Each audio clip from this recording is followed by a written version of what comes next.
Thumbs up. This? No, okay. Now we're ready. Good evening. Welcome to the Town of Victor Planning Board meeting on July the 28th, 2026. If you would, please rise for the Pledge of Allegiance.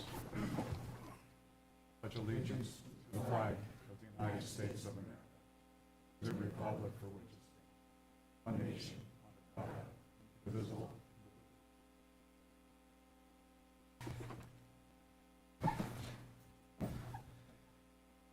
I think we're ready.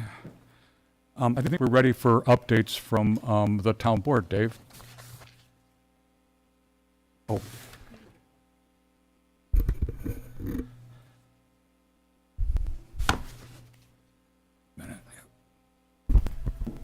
Good evening, everybody. Not a lot to report. We're looking at, last night we approved a sewer connection fee program that had been studied and updated a little bit to get things more in line with, what folks should be paying for, and, when we lose that capacity and they have to hook up to the system. So that was a topic last night.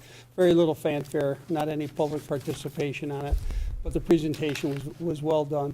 Also, a lot of kudos to the village and the town highway and the DPW for the cleanup, with the storm. I don't know how many you got down on East Victor, East Main Street, but, it was a mess here in the village. And so a lot of kudos to those guys getting things cleaned up. And, that's about it as we move along. And it's not that Jen doesn't like you, but she's on vacation this week, so I'm filling in for her tonight, so. I would like to second your kudos to the highway department. A number of us on Sagamore didn't get hit real bad, but the highway department's been through twice and did a great job. Everybody was real happy.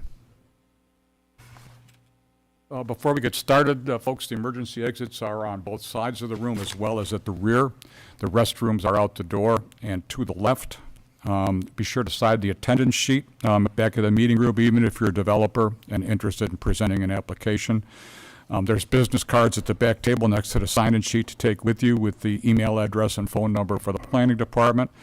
Also on the back table are copies of the resolutions that will be read tonight. If you would, please turn off or silence your cell phones and take all the conversations, if you need to, out to the hallway, please, and close the door. Thank you. Keith Maynard, project manager for the town of Victor. So your next planning board meeting is Tuesday, August 11th at 7 p.m. New on your agenda will be Victor Community Church roof. Applicant is requesting approval for a change to the pre-existing flat roof structure to a shallow pitch EPDM roof system. And this is to tie the new building's roof that's being built in right now with the existing building. Second thing is the Stevens in-ground pool and structure. 7603 Arbor Glen Drive. Applicant is requesting approval to install a 16 by 35 foot freeform fiberglass pool, a 16 by 16 covered shade structure, and an 1,800 square foot paver patio. Third item on your agenda is Gallus in-ground pool at 7885 Hidden Oaks. You saw this site plan earlier this year, but the applicant is now requesting approval to modify the temporary construction access from what was approved on their site plan in 2025. And then the last new item on your agenda for your next meeting is the Hocher short-term rental at 1514 Cranberry Pond Trail. Applicant is requesting approval to operate a short-term rental out of their home. Any questions on any of that? Okay, thank you.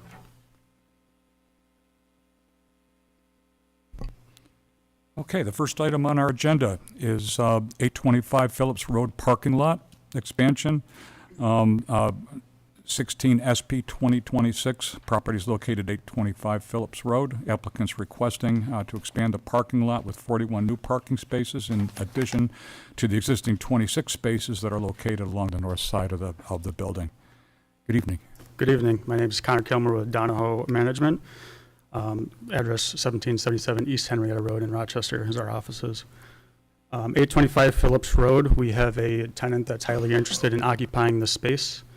In order for them to sign a lease with us, they are requiring additional parking, which is the reason for the application today. Just a quick summary. There's existing 26 spaces, looking for additional 41 with a total of 67 spaces. In addition to the parking request, there will be general improvements to the building, fresh coat of paint. There will be some interior build out that we'll work with building department on. It'll just really freshen up inside with some interior redevelopment.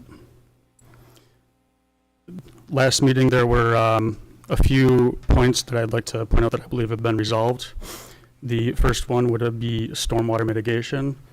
Myself and Labella did have a meeting on this and agreed that the best approach for the stormwater quality would be via a dry well, which would be similar to what has been used in the past for this property for the building expansion. So we would be sizing that to accommodate a 10-year storm, and that would be subject to Labella's review and approval prior to Mylar circulation. Secondly, the sanitary sewer, there was question on if that sanitary sewer along the south property line was public or private. After some due diligence by the town of Victor, much appreciated, it was deemed that this line is private and is not public. And third was the photometrics and light spill. The lighting plan has been revised. We selected originally we selected a light fixture on the wall, a wall pack that would produce a larger output, but we did cut that back. It's now at an initial output of 5-foot candle, which is 5-foot candle less than the maximum per town code. And there is less than 0.75 foot candle onto the adjacent properties. It's around 0.6 foot candle light spill. In addition, because of the parking, we are asking for a 35-foot relief on the parking setback where 80 foot is required by code. So a proposed setback of 45 feet. I'd be happy to answer any questions. Any questions, Scott? I guess I just wanted to make sure I had my head wrapped around this correctly. So since our last meeting and my comment about landscaping and such, there's no proposed landscaping, is that correct? That is correct. And my comment regarding parking in the setback area, you're still intending to intrude into the setback area 35 feet, is that correct? That is correct. And you've determined that the sewer main going through there is a private sewer main. That is correct. Are you aware that that's not legal? What do you mean? It's not legal to have a private sewer main. According to the DEC regulations and according to the EPA regulations, private sewer mains are not allowed. Well, it's our service. It's our I sanitary understand, service. I understand it's your service. It's a condition that obviously came around at a certain point in time. But, and I'm happy to share the documentation on that chapter and verse with the DEC regulation, but private sewer mains are not allowed.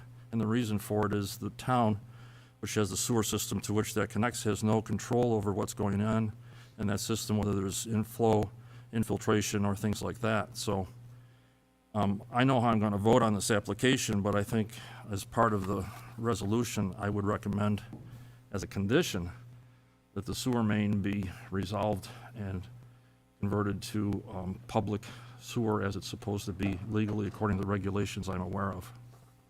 So we went out the next day, Aaron Bissell, the superintendent of water and sewer for Farmington, myself, and Will Umlinch from our office. And our GIS is wrong. There's not a manhole there. There's not like what you would consider a main. There's a shared lateral between their building and the house behind it. It doesn't connect directly into our manhole. Basically, what I'm trying to say is the way the setup is now, it's nothing like a main, and it's not something the town would accept as is in dedication. My understanding is that whether it's technically a main or whether it's more than one connection, it still falls into the same category. And I would invite you to check in with someone else besides me as to that interpretation. I've had multiple projects over the years where I've had the situation of either multiple laterals or a sewer main that was deemed private when a private sewer main isn't legal anyway. So I would just recommend that the issue be resolved, and I think if you don't resolve it, you know, these are the types of issues that emerge and cause you headaches when you're looking at your sewer systems and you're saying, well, I have to upgrade this pump station because all of a sudden, you know, we've got a lot more inflow than we expected. The purpose of the regulation that's out there that's applied to all the municipalities that I'm aware of, the purpose is to give the local government control over that, even if it's not a main per se. It's more than one connection, and that's the way it reads in the regs. And I'd be happy to provide this to Wes. That's a chapter and verse of the regulation. So those are my comments. Thank you. Trish? Guess I'd want to learn a little bit more about this. I don't know if Wes has anything he would like to Me too. add up to this. Al, how about you? Nothing else to add. I'm interested in the sewer issue. I am as well. Get a chance to digest that, Wes? Yeah, for a couple of moments here. So, as it's an existing condition, I understand the concern and the thoughts behind this. So it's an existing condition, it's nothing that the applicant is proposing, it's already there. However, there is an impact on top of where the sewer lateral / main is located. So, I guess this is worth looking into. I don't know that it would necessarily need to hold up the applicant in this case. I think if there is some follow-up work to do and there is a requirement that the lateral be turned over to the town, we would have to do some, we would probably need to get, the town would probably need to get an easement over top of that if they're going to operate and maintain that particular segment of sewer infrastructure. So if the town would have to take that into dedication, we would absolutely need Farmington to comment on it, and Farmington, I can tell you right now, is absolutely not going to be okay with that layout or the parking lot over the top of it. Yeah. Understand that in the past, the town of Farmington has talked about or had some concerns with asphalt pavement, whether it be roadway, private roadway or public roadway, or maybe even a parking lot over top of sanitary sewer main. So I understand that concern. I guess I also feel like it's not too terribly difficult to have to get through asphalt pavement for maintenance purposes. It's the property owner may need to bear the expense of restoring that asphalt, provided that the town has an easement and a hold harmless agreement from the developer. I would think we would need more detail on the design of what we're accepting in dedication before we even contemplate accepting that in dedication. I concur with you. I think that's a great point.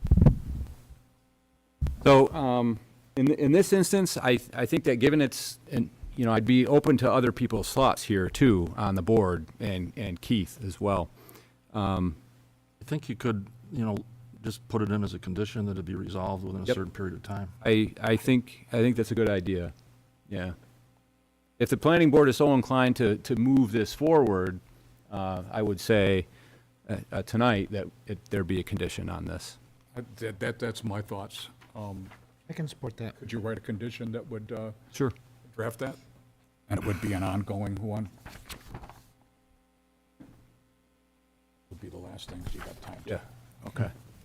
So I'll read the resolution, and we'll add a condition at the end here. So this is for 825 Phillips Road parking expansion located at 825 Phillips Road. Today's date, application 16 SP 2026.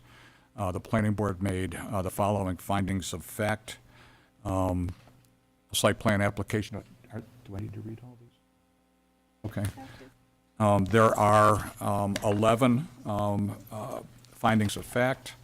Whereas the planning board allows the 80-foot setback for parking to be reduced to 45 feet and shall be permitted by the town of Victor, and whereas the planning board reviewed the unlisted action on July 28th, 2026, and identified no significant impacts, now therefore it be resolved that the project 825 Phillips Road parking expansion will not have a significant adverse impact on the environment, and that a negative declaration be prepared.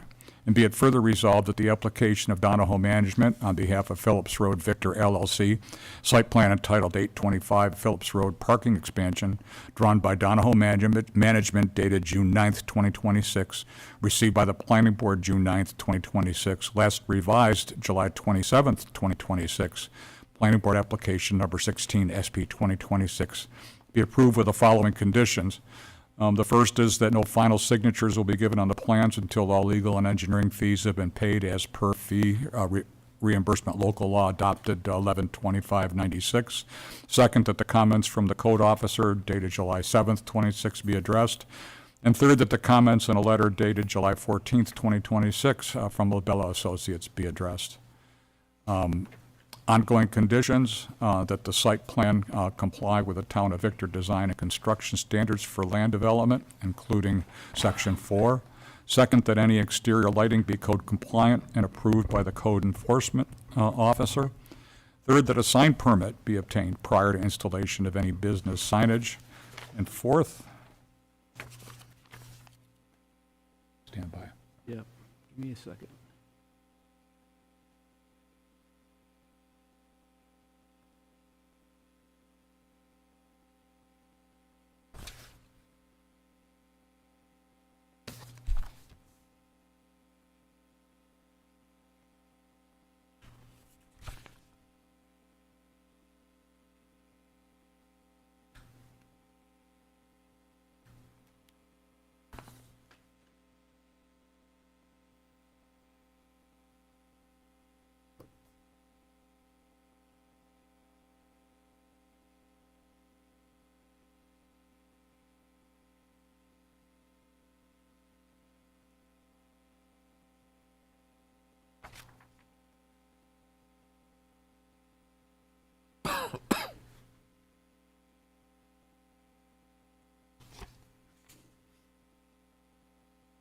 Okay, number 4, that the property owner, in concert with the Town of Victor, investigate the need to convey ownership of a private sanitary sewer infrastructure shared with more than one property pursuant to New York State DEC regulations, and transfer, if required, to the transfer ownership to the Town of Victor's Consolidated Sewer District, if necessary, to the satisfaction of the town attorney and town engineer. Will this be before signature or I think that would be an ongoing condition. ongoing? Okay. Can you please put something there that it would have to be redesigned and rebuilt if it had to be accepted in dedication? We could, yeah, I can certainly do that as well. I think also, that could be captured under the umbrella of to the satisfaction of the town attorney and town engineer. But I can add it in there so it doesn't get lost.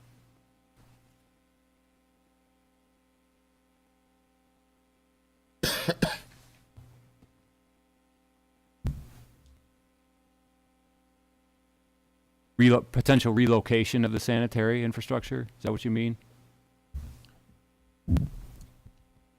At the very least, yes. Okay, Again, we have no information on what that pipe is. that's right. The one thing we can see from the ground is the broken cleanout.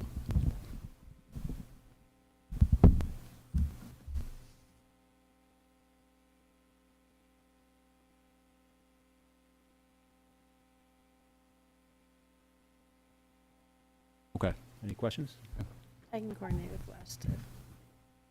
Scott, do you have any thoughts on that? Is that Well, a- I mean, I think that's a fair way to handle it. It's, these types of situations can create a lot of problems for public sewer systems if they're not monitored and corrected.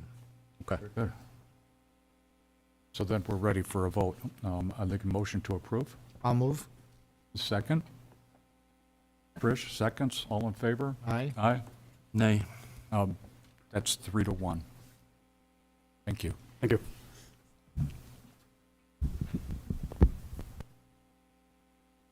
Okay. Next item on the agenda is the Spittle Manor subdivision, application 02-MS2026. Property located at 1639 Brace Road, owner is Hilda Thompson. Applicant is requesting approval to subdivide a 1.191 acre parcel from the 150.1 acre parent parcel. Parcel A will continue to be utilized for agricultural purposes along with the existing barn. Good evening. Good evening. Jay Sherman, I'm representing the family. This is a continuation of a meeting that we had. There was a couple of items that were asked to be added to the drawing, including the septic system, which was fairly recently put in, so luckily we had the plans on hand. We added it to the surveyor's notes, and there was a item about the signature line that I think we got addressed and fixed, as far as I understand. So everyone should have the new drawings. You know, it's our intention of just to subdivide the house area out from the main part of the farm. This is a property that 4 generations of my family's been living on now. Well, now we're on to the 4th, maybe the 5th here coming up pretty soon, but it's kind of our way of being able to keep the property with trees and farmland and not a subdivision or a solar farm. So we're gonna actually put, the original owner's granddaughter is planning on purchasing that house, so keep our family all living together. We have, the whole subdivision is family members, so that's the idea behind it, and hopefully the drawings are to everybody's satisfaction now. Very good. Al, do you have any comments? No, I think there were, 2 points brought up last time. I think they've been adequately addressed, so I'm all set. Very good. Scott? I don't have anything. Trish? Very good. Al, have you got, or Wes, I'm sorry, have you got anything?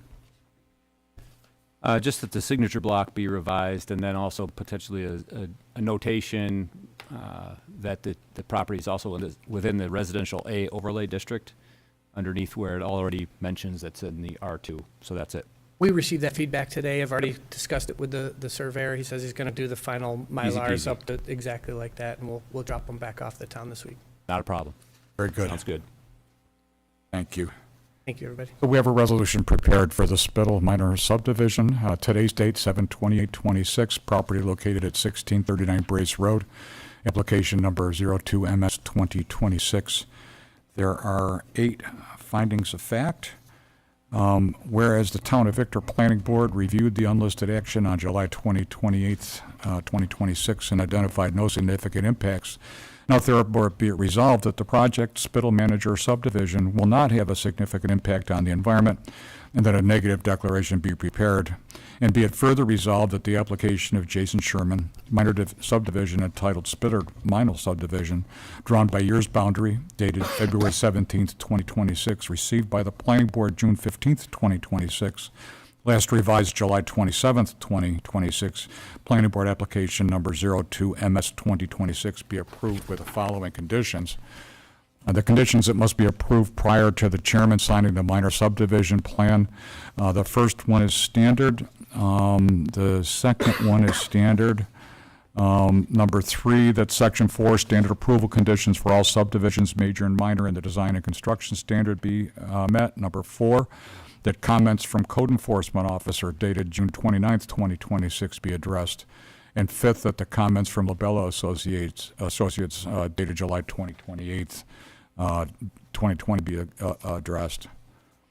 Conditions that are ongoing standard conditions that must be adhered to are, first, that the minor subdivision comply with Town of Victor design and construction standards for land development, including section 4, that approve subdivision maps, including conservation easements, lot consolidations, and lot line adjustments, shall be submitted in digital form, AutoCAD 2002, or latest version effective January 1st, 2004.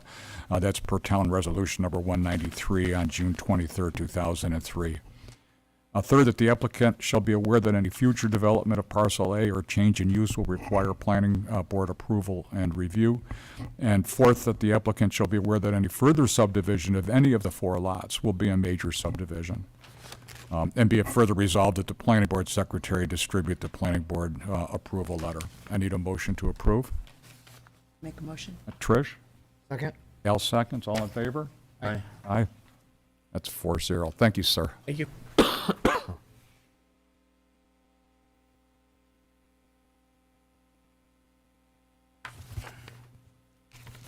Okay, the third item on our agenda tonight is the Mortallero site plan, application 11 SP 2026 for property located on County Road 41. The owner is Allium Acres LLC. Applicant is requesting approval to construct a 3-bedroom, single-family home on 88.506 acre parcel. Good evening. Good evening. Back again. Glenn, before you start, is the green light on that microphone on? It is. It is? Okay. Just a Say little good hard. or bad.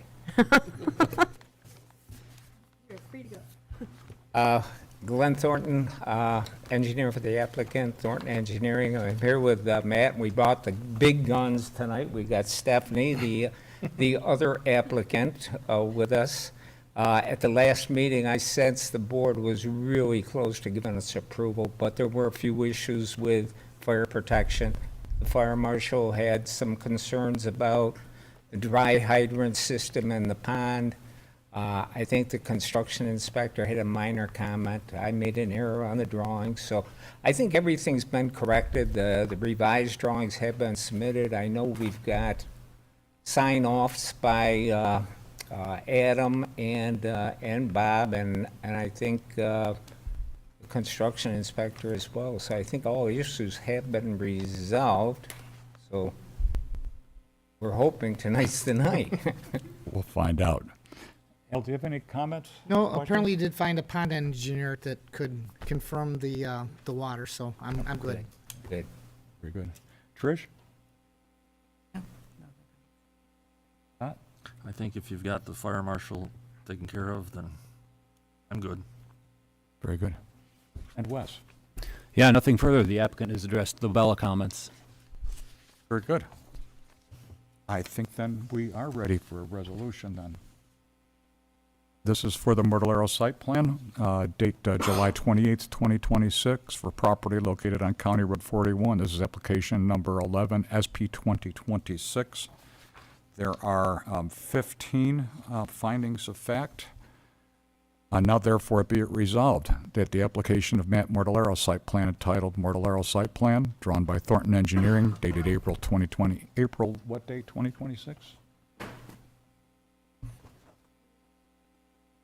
It just said April. Okay. There is no date. Received by the Planning Board April 17th, 2026, last revised July 23rd, 2026. Planning Board application number 11, SP 2026, be approved with the following conditions. The conditions prior to the chairman's signature, first, that no signatures will be given until all legal and engineering fees have been paid per fee reimbursement local law adopted November 25th, 1996, and that the comments in a letter dated June 8th, 2026 from storm manager be addressed. Ongoing conditions, the first one is standard. The second, should an underground stream be encountered during construction, the developer is to address the encroachment and impact to the underground stream to the satisfaction of the town engineer. And third, that a building permit be obtained prior to the start of construction. And be it further resolved that the planning board secretary distribute the planning board's approval letter. May I have a motion to approve? Okay.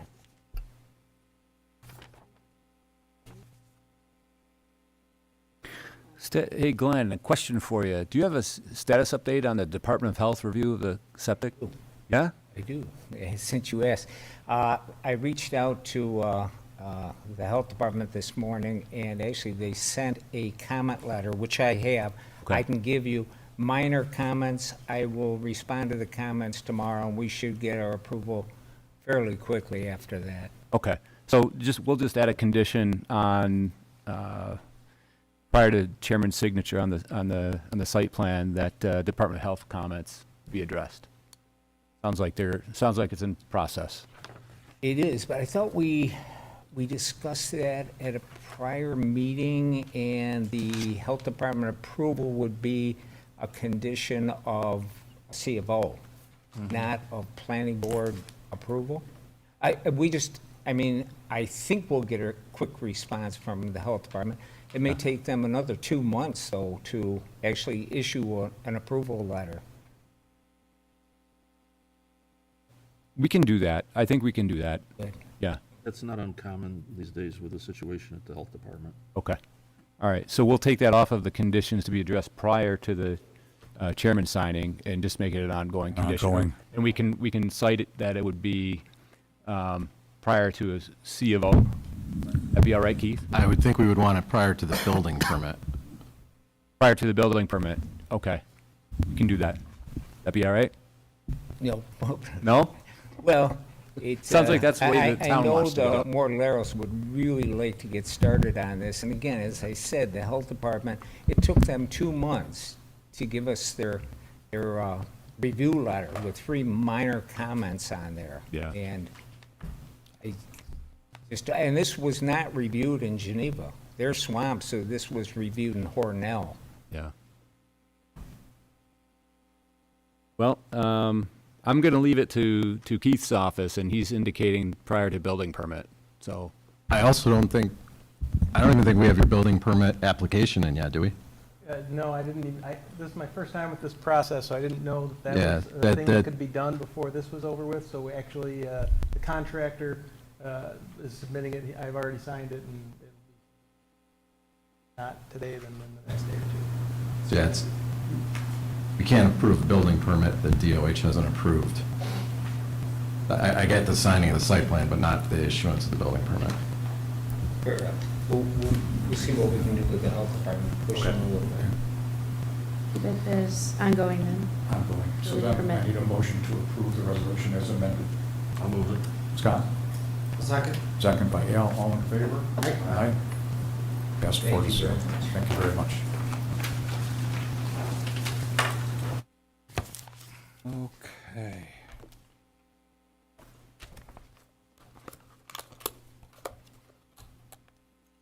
Next item on the agenda is a public hearing. This is for Bell Atlantic, doing business as Verizon. Application 18 SP 2026 and 7 SU 2026 for property located at 40 and 4041 Commerce Drive. The owner is Main Street Shop LLC, tax map 6.04-1-78-000 or .000. Applicant is requesting to modify an antenna and equipment on an existing wireless telecommunications facility on the roof of an existing building. Good evening. Good evening. Hello, members of the board. My name is Drew Kern. I'm joined by Will Grover, Pyramid Network Systems. Just for a brief procedural background, we submitted our initial application last month on the 23rd. We received town comments this month on the 15th and engineering comments today. This is Verizon has essentially recognized service deficiencies in this area. That's where you get dropped calls, text not going through, things along those lines. And so this small modification remedies the problem. Essentially what's being done is 2 feet is being added to the existing antenna, and we're replacing some cables accessing the antenna.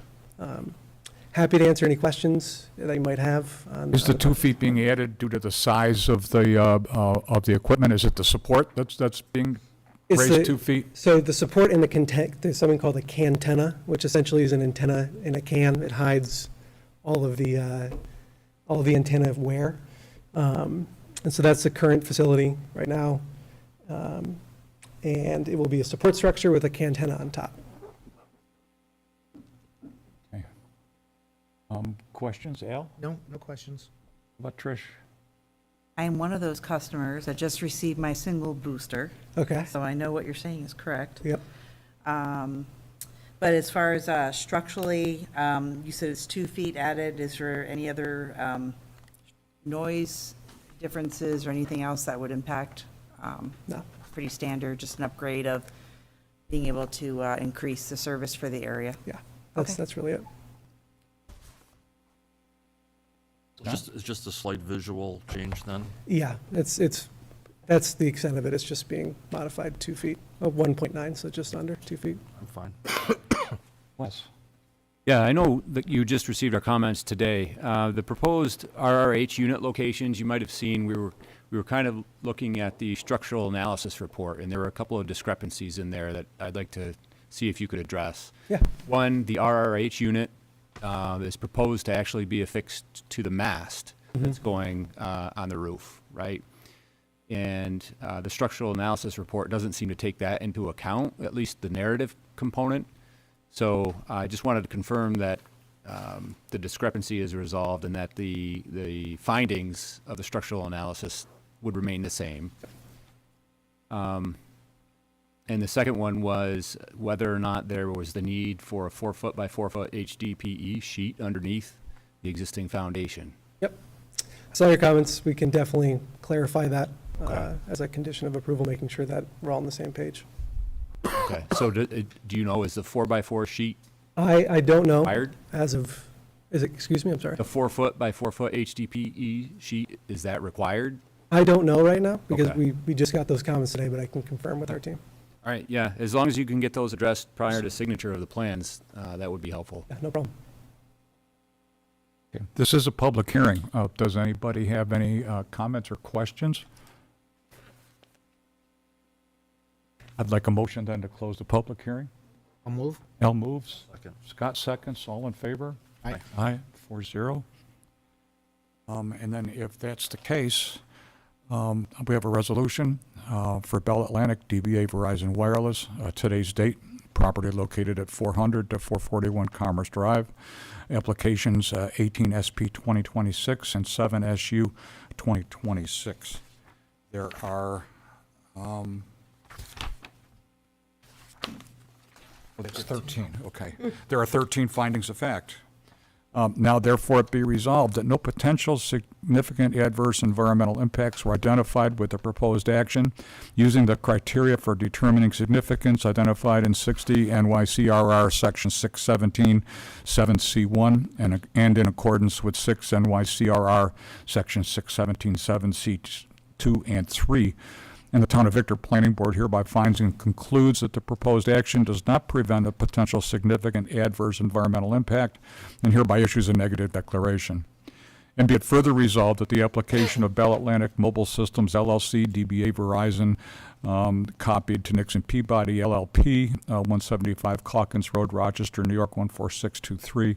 Site plan attired Bell Atlantic DBA Verizon Wireless at Commerce Drive, drawn by Costitch Engineering, dated February 6, 2026, received by the Planning Board Secretary June 23, 26, last revised July 21st, 26. Planning Board application number 18 SP 2026 and special use application number 7 SU 2026 be approved with the following conditions. First is the standard. Second, that the comments in a letter dated July 28th, 2026 from LaBella Associates be addressed.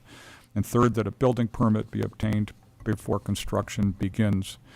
And your request is incorporated Yep. in that, okay? And be it further resolved that the Planning Board Secretary distribute the Planning Board's approval letter. I'd like a motion to approve, please. I'll move. Al moves. Second. Trish seconds. All in favor? Aye. Aye. Approved 4-0. Thank you. Thank you.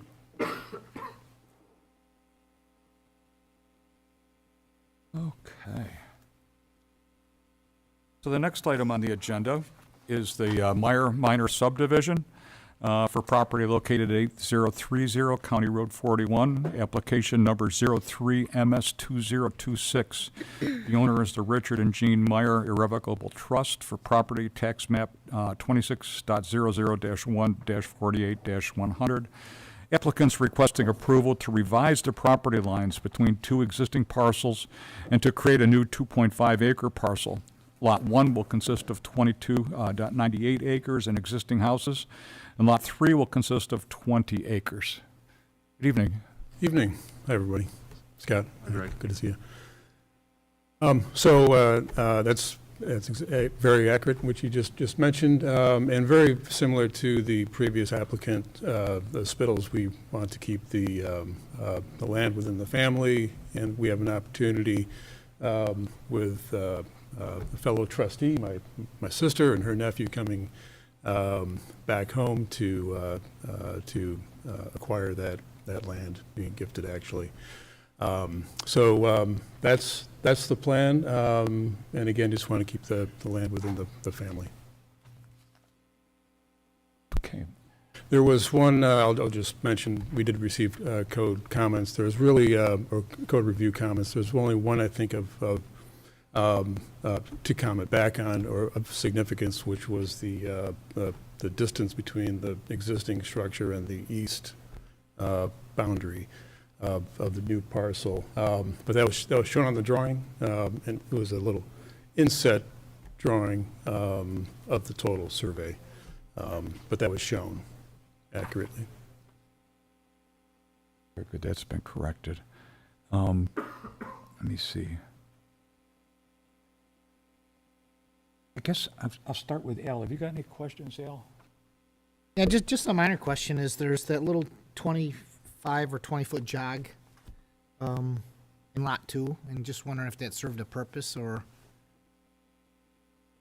No significant purpose other than just trying to make the areas work. Actually, it was an existing fence line for most of that jog. But where it starts to turn north, that was a different, actually, there never was a lot line at that point. But from the street north, and that small jog was existing. All right, thank you. No other questions. Okay, Scott? I don't think I have any questions. I'm familiar with the property, having done the site plan years ago now. And it looks like you're just modifying it to split the lots differently, more in accordance with how the family wants it, right? Yeah, in fact, that lot used to exist, and then we combined, so we're going a little bit back. We had a lot line adjustment earlier, but as you know, that was a lot years ago. Very good. So I have no further. Thank you. The other thing, just to mention, if I may, there was a note from the county highway department about access, in favor of access, whatever the distance is from the lot line. They were just mentioning that the site distance is adequate. Didn't know if that's worth mentioning or recording, but that. Appreciate it, sure. Yeah. Thank you. All good? Trish? Seems straightforward, so no other questions. And Wes? Yeah, I noticed for proposed Lot 3, it looks like the frontage is in an area of roadway where there's an existing guide rail. Yep. And has Ontario County commented on the access to the lot, given that there's a guide rail at that location? Yes, exactly. So,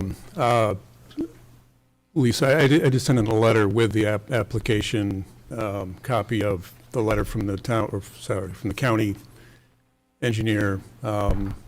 He went out, actually measured the site distance, looked at that stretch of frontage, and his only comment about the guardrail was to, when time comes to gain access, that the applicant would have to pay for that service. Okay.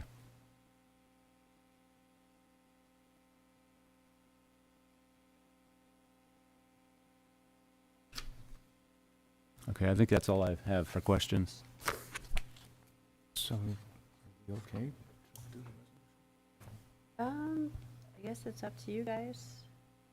So there is a thing in the resolution that lot would not be buildable, they would have to come back for Lot 3. They want to build on it, so if you guys want to address the guide rail then. We could also talk about having the applicant affix a note to the subdivision plan indicating that it's not a buildable lot. You know, we haven't reviewed that lot for accessibility or waste disposal. So we could ask them to put, and I could spell that out with Lisa after the fact, what that note should read. I have a note started as number 3 in conditions ongoing for future development of Lot 3 or change in use will require planning board review and approval. Did you want to expand on that one? That's a condition. I think that's good to note as a condition, but I think we'll also ask for them to add a note. Let's see.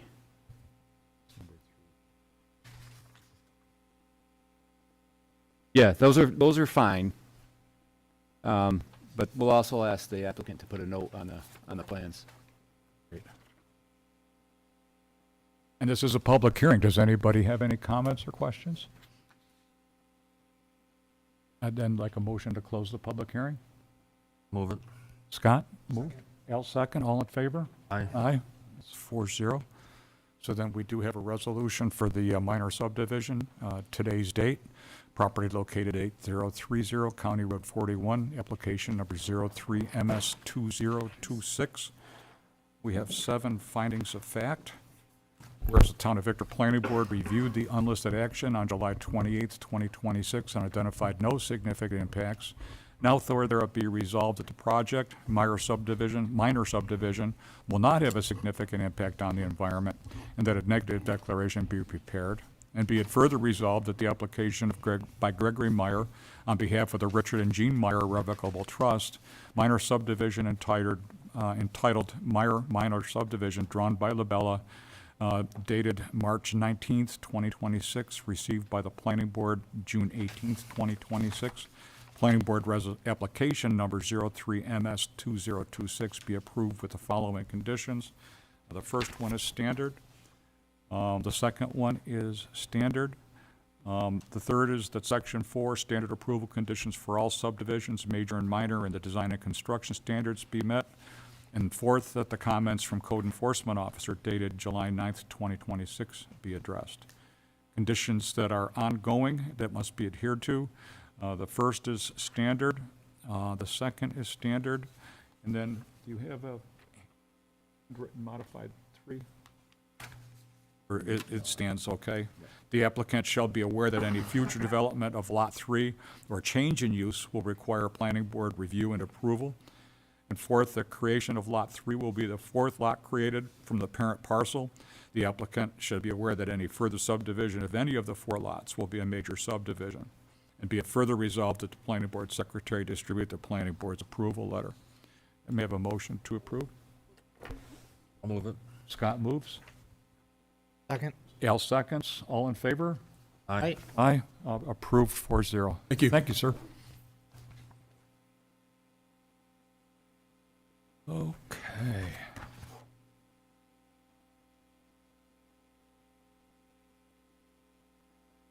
Aye. Hi. The sixth item on our agenda is the Kumatat Minor Subdivision for property located at 280 Railroad Mills Road, application 04-MS-2026. The property owner is Grace Kumatat, tax map 5.02-3-20-00. Applicant is requesting approval to subdivide a 15.891 acre parcel into 2 lots. Lot 1 will consist of 10.245 acres in the existing residence and barn across the road.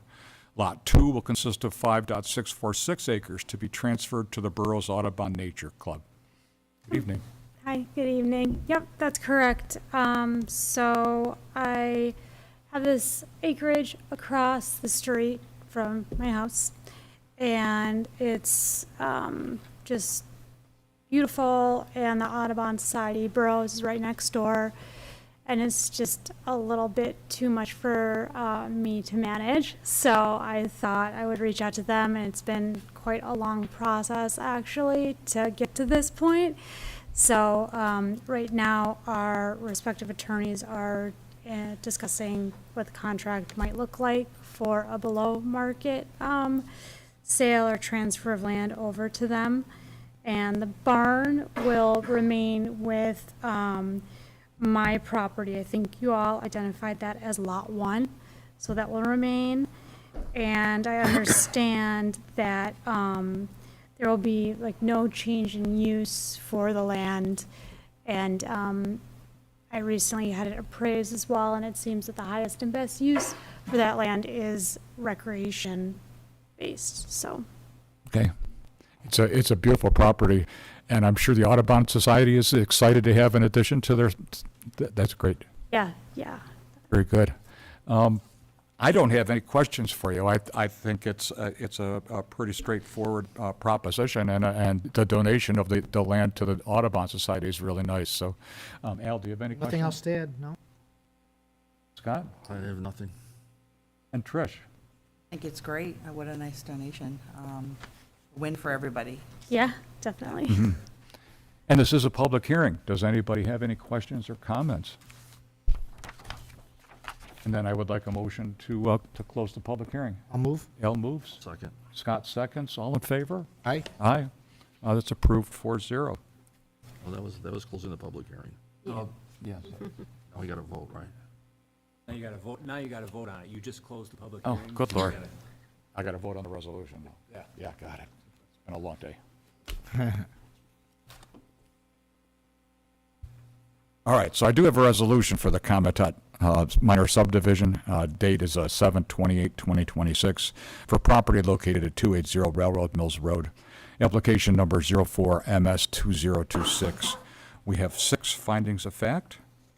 Whereas the Town of Victor Planning Board reviewed the unlisted action on July 28th, 2026, and identified no significant impacts, now therefore be resolved that the project, Kumatat Minor Subdivision, will not have a significant impact on the environment, and that a negative declaration be prepared. And be it further resolved that the application by Venezia Land Surveyors Minor Subdivision entitled Kumatat Minor Subdivision, drawn by Venezia Professional Land Surveyors dated June 22nd, 2026, received by the Planning Board June 23rd, 2026, Planning Board application number 04MS2026 be approved with the following conditions. The first one is standard, as is the second. The third is that Section 4 standard approval conditions for all subdivisions, major and minor, in the design and construction standards be met. Conditions that are ongoing standard conditions that must be adhered to. First, that the minor subdivision comply with Town of Victor design and construction standards for land development, including Section 4. Second, that approved subdivision maps, including conservation easements, lot consolidations, and lot line adjustments, be submitted in digital form, AutoCAD 2002 or latest version, effective January 1st, 2004, per the Town Board Resolution number 193 of June 23rd, 2003. And 3, that the applicant be aware that any future development of Lot 2 or change in use will require Planning Board review and approval. And be it further resolved that the Planning Board Secretary distribute the Planning Board's approval letter. May I have a motion to approve? I'll move it. Scott moves. Second. Trish seconds. All in favor? Aye. Aye. Approved 4-0. Thank you very much. Thank you so much. Thank you. All right, I've got, here we go.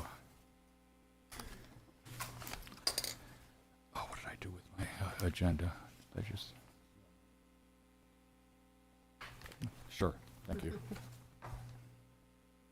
The next item on the agenda is the Valenti site plan, application 19-SP2026, property located at 6948 Aldrich Road. Owner is Frank Valenti. Tax map is number 16.00-1-4.131. Applicant is requesting approval to construct a new single-family residence on Lot 2 of the Valenti Minor Subdivision. Good evening. Well, I'm Anthony Venezia. I'm representing the Valentis for this project. This is a continuation of the subdivision that was approved by the board a few months ago. The plan is to create a buildable lot for their daughter to build a home. As going through the project with the subdivision, we are going to use a joint driveway with an access agreement and maintenance agreement at where the 2 driveways come in together. We're still working on the wordage for those as part of the approval.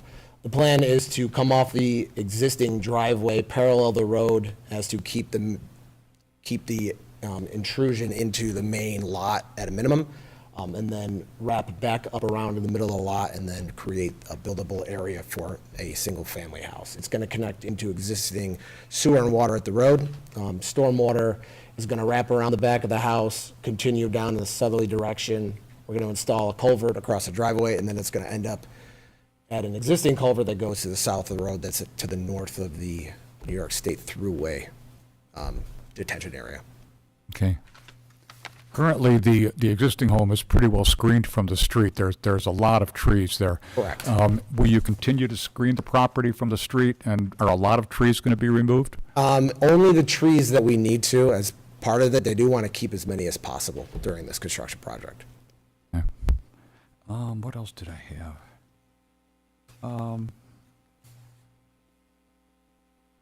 So large diameter trees are going to remain as long as they're not too close to the building and the driveway, as to cause if we get too close to the roots, and they're going to end up being removed anyway.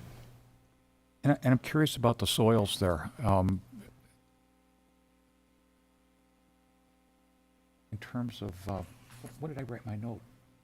The silt fence? Yeah, the silt fence, yes. We're going to make sure we've got a silt fence. Showed on the maps. Yeah, the silt fence is going to parallel the property line and wrap around there, so anything that comes off that hill will be caught by the silt fence. Sorry, I wrote notes and can't read my own writing, so good. Do you have any questions, Trish? I'm all set. How about Scott? I'd be curious if there are any engineering comments. I didn't see anything acted about. I didn't see any comments. There were a few comments about the crossing with materials and the drilling under the existing road. We're working on going through those, but I didn't see any Yeah, no. engineer comments. Lubella, we don't have any comments. It was mostly just materials under the road and a little bit more detail on the crossings. I don't have any comments then. Okay. And this is a public hearing. Does anybody have any questions or comments? Then I'd like a motion to close the public hearing. I'll move. Trish moves. All seconds, all in favor? Aye. If it's 4-0, the public hearing is closed. And then we had no further comments or questions from the board. This is all pretty straightforward and complete. Are you good, Wes? Yep, all set. Okay.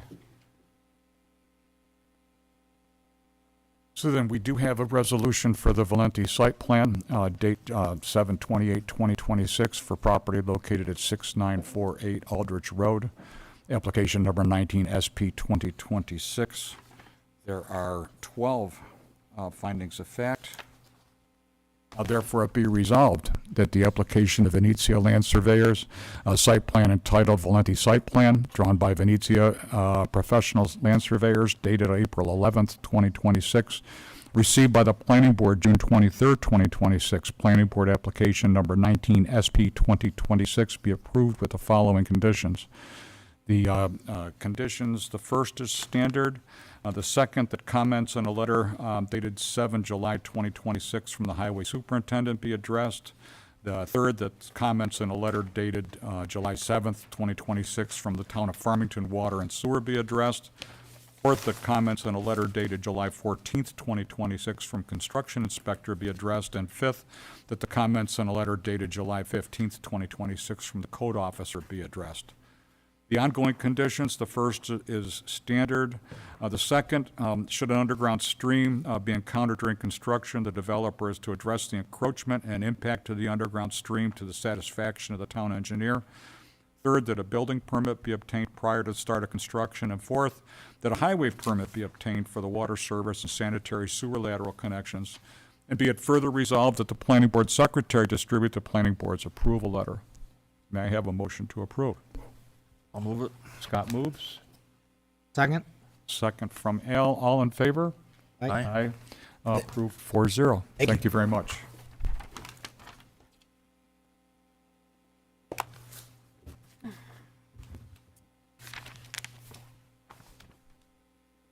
The eighth item on our agenda is Van Bortle Subaru parking lot expansion, application 17 SP 2026, property located at 6327 State Route 96.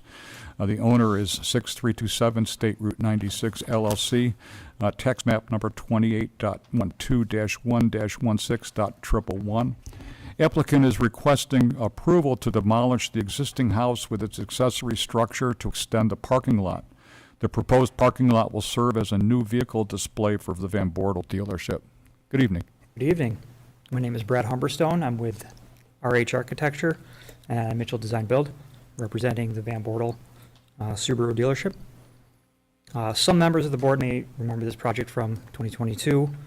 Planning board previously approved this project back then, and this application is substantially similar. However, the approvals ultimately expired due to construction not being commenced. So tonight's application is largely a continuation of that previously approved project, updated to reflect the current conditions, address comments from the reviewing agencies, and satisfy the town's current application requirements. So tonight we're requesting site plan approval, demolition approval, and a special use permit for the improvements at 6305 Route 96. This is, again, as you pointed out, immediately adjacent to the existing parking lot for display vehicles. This project is very straightforward, and the proposal involves demolishing the existing vacant residence and adjacent structures, accessory structures on the property and converting that parcel into an extension of the existing parking lot. Again, for display vehicles. No new buildings are being proposed as part of this application, and only vehicle display parking, associated landscaping, lighting, and site improvements. I'd like to point out that the special use permit is required in this instance. Although this parcel is under the same ownership, the parcel is remaining separate. We are not subdividing and combining these parcels. So with that, there is no primary use structure on the property, which is requiring the use of a special use permit to grant work being done without a primary structure. This is also hold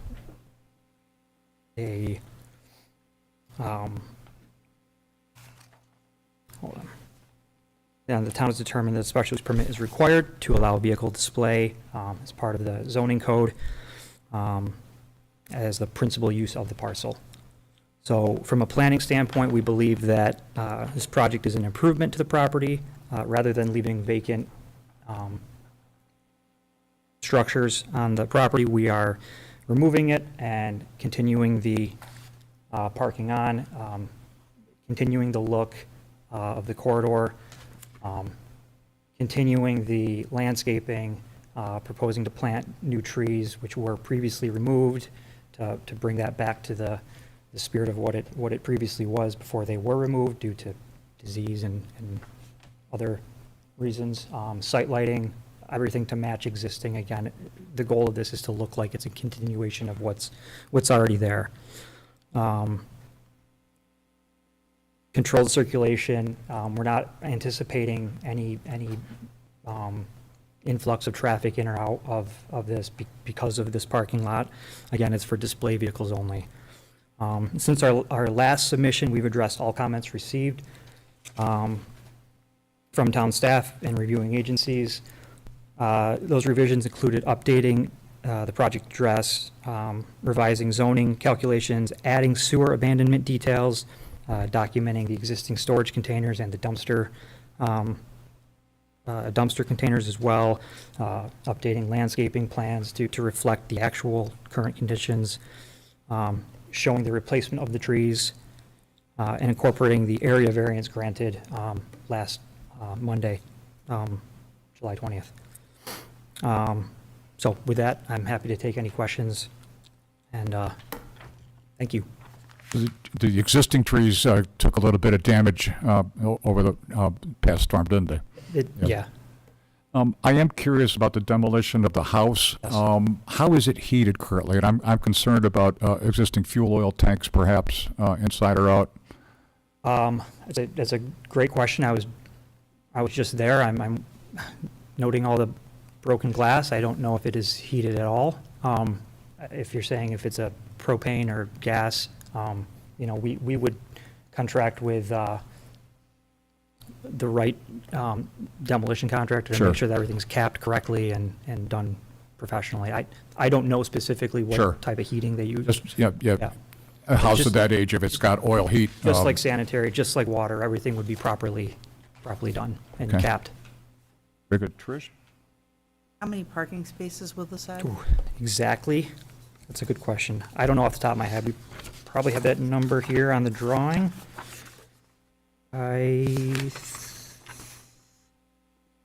Adding 30, 16, and 16, so that'd be 62. I believe about 62 parking spaces for display vehicles. And mentioned here in code comments of some dumpsters that are currently, that aren't shown. Yes. What will happen to those dumpsters? So, astutely pointed out by Adam, CEO. So those are on, if you go back to the first page, you can see the whole parcel. There are 3 properties, and those dumpsters are on You can use the, I think there's a Oh. laser pointer there. the whole time? All right. The dumpsters are right there. And this is our parcel in question. So what Adam suggested was that we show the whole property contiguous, and just note that those dumpsters are there, they're existing, just make the site plan accurate to what it is. Those dumpsters have been there for a long, long time. They're not taking up, I mean, they are taking up parking spaces, but they're not for display vehicles. They're down the hill, they're not really visible. And they really don't have anything to do with the parking we're proposing. They're just, it was more of an update to the existing drawing. Same with the shipping container that's there. And the request was that we get a permit to have that be present and to remain there. Yeah, Thank you. you're welcome. Scott? I think it all seems pretty straightforward, and I follow the logic to what they're doing. My number one question is stormwater. You're generating more stormwater, and you show a path that the stormwater follows on the site, but I don't see where it goes and what treatment it receives. Well, we're keeping it under an acre, which is a lot of the intent of any type of SWIP and recommendations for that. Everything flows, again, south, well, west, and then kind of flows and follows the contours down to, I believe that's Mud Creek down there. Off the back of the property, it's a wooded area. It stays on the property. It doesn't go to the street. It stays on. Stays on the. So you're saying there's no proposed treatment of your stormwater, is that what you're saying? That's correct. I think you're subject to at least, what, Arundecoy Creek watershed regulations? I could double check. I think this site might be outside. Outside the Arundecoy Creek watershed. Let me check. I believe it is. Is it? Drains directly to Mud Creek, not Arundecoy Creek. So then is there another part of our code that affects impervious areas and drainage control and treatment and that sort of thing? Yeah, well, I guess if the project disturbs less than an acre, my understanding is that they don't need a SWIP. However, there is a provision in the design and construction standards. Keith, please chime in because you're probably more familiar with the stormwater component than I am. That allows the town to ask for or request treatment of stormwater. I believe you are correct. Yeah. We don't encounter if that a you're lot, Under but- an acre of disturbance. And I guess, Scott, to echo your point, I think we at Labella had a little bit of the same concern, right? So that was one of our comments is we wanted to have the design professional verify the limited disturbance area because there's two locations where there appears to be a potential disturbance, right, that are outside of the disturbance area, including the frame shed where it mentions the structure is to be demolished and fill where necessary, and also a concrete foundation where it mentions existing concrete foundation to be removed and filled where necessary. So if those could potentially be identified as disturbed areas as well. I would just like to say that, disturbance area is one criteria that we look at, but I look at the site. The site has a lot of impervious area on it. I mean, how many discussions have we had over the years from a planning perspective, engineering perspective on the importance of controlling drainage off of impervious areas and treating it prior to its release into the waterways? I can slice it on my drawings as well, and I can come in under 5,000. I can come in under an acre as well. Yeah. But I think by observation, by inspection, that this project doesn't have any protection for the impervious area, of which there is much. Correct. So that's my point. I mean, the project makes sense to me, but I think in conjunction with the project, they should have a stormwater treatment facility that is proportional to the amount of impervious area they have. Brad, it's been a while since I've looked at the existing site, but aren't there two stormwater facilities on the existing? Good question. Yes. So I wonder if you could enlarge one of those, or like Scott's saying, create a different one, or somehow attenuate. I mean, Something we could to certainly treat look those. into that. Those are my comments. Al? No, we had reviewed this extensively back in 2022, so other than Scott's comments, I don't have any other questions or comments. I do have a letter here from the New York State DOT dated July the 6th that says they would like to see the existing driveway apron for parcel number 6305 removed as part of this project.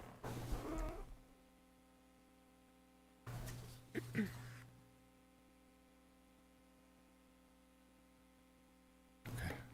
I see. So your replies to this said, is that the three parcels are not proposed to be combined. So who has jurisdiction then, the DOT? Or since it's not being combined, is it not a legal requirement? Do we know?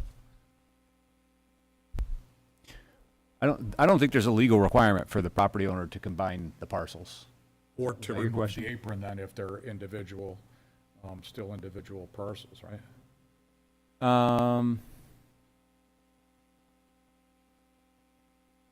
It's a good question. Yeah, I think that did come up in the prior review, and feel like we maybe it basically did. landed on the same question, but because, again, it was gonna be a separate parcel without understanding what the future use was, the applicant really wanted to maintain access to the site, for future opportunities, and we approved at that time. It's just not to disturb the curb cut. If that's the case, then Wes, comments from Labella? Yeah, I've got a few more comments for you. Maybe just because we were already talking about stormwater and grading. So generally, we would want to see a grading plan that was prepared by a professional engineer.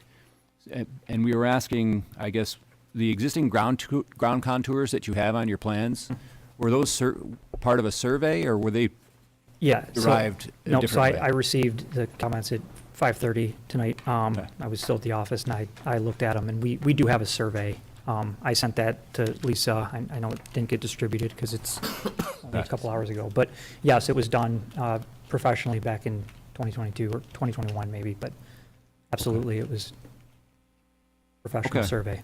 The tree protection detail, if we could get that moved to the demolition plan and identify what trees are going to be protected with that detail, I think that would be helpful. Yep. And the sanitary easement, is Yeah. that depicted on the plans, and did I just miss it? It's on the survey. It took me a little while to find it. It's Okay. It's down here. There's like a little piece down here. Again, not having Oh, it's anything in the to. back of the property. Yeah. It's not anywhere near Correct. It State has Route 96. nothing to do with the scope of work we're talking about, but Yep. it is on the property, so it Okay. got All right. transferred to. All right.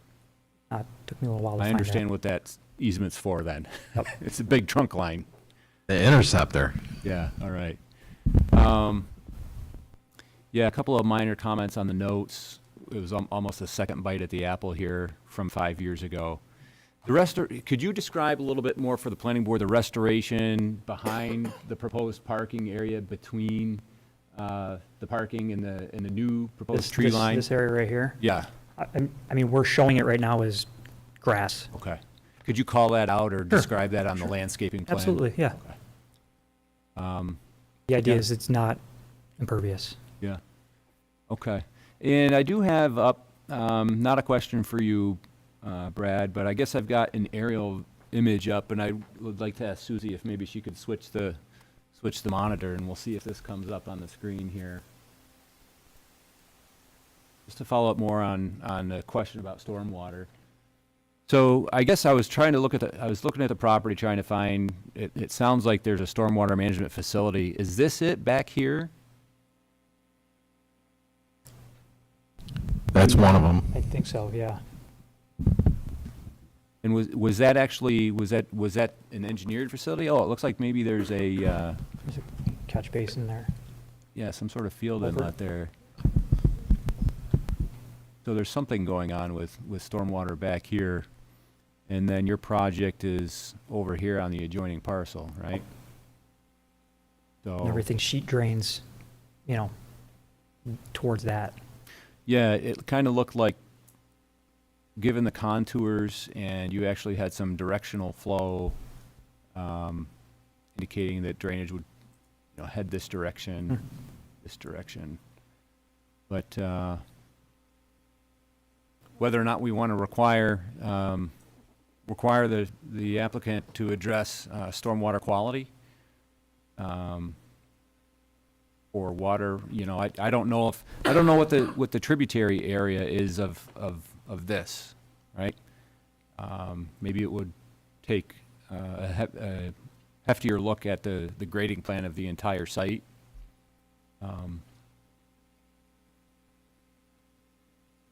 So, relevant question. It looks like a rather small area, proportional to the impervious area. Perhaps as a condition, we could put something in the resolution that would obligate them to take a look at it and confirm with the town engineer that the facility, is okay as is, or needs to be improved, and make the improvements accordingly. Yeah, it looks like we got a creek right. This is Mud Creek, is that right, Keith?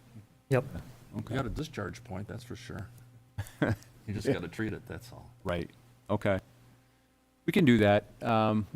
We might also coordinate with the stormwater program manager as well. Did he provide comments on this project? Stormwater manager? Yeah. No. Okay. Okay. That's all I've got. This is a public hearing. Does anybody have any questions or comments, observations they'd like to share? And I'd like a motion to close the public hearing. Al moves. A second. Trish seconds. All in favor? Aye. Aye, 4-0. We have a tentative resolution. I don't know, is the board, do you feel that we're ready to pass a resolution with a condition that the stormwater management plan be examined at least based on, Wes's comments and Scott's comments? I'm comfortable, and I think that could be handled through the town engineer.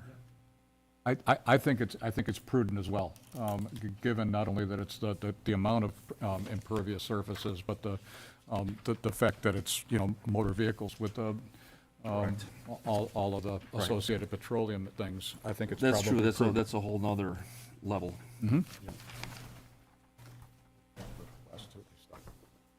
Thanks. Yep. You need a minute?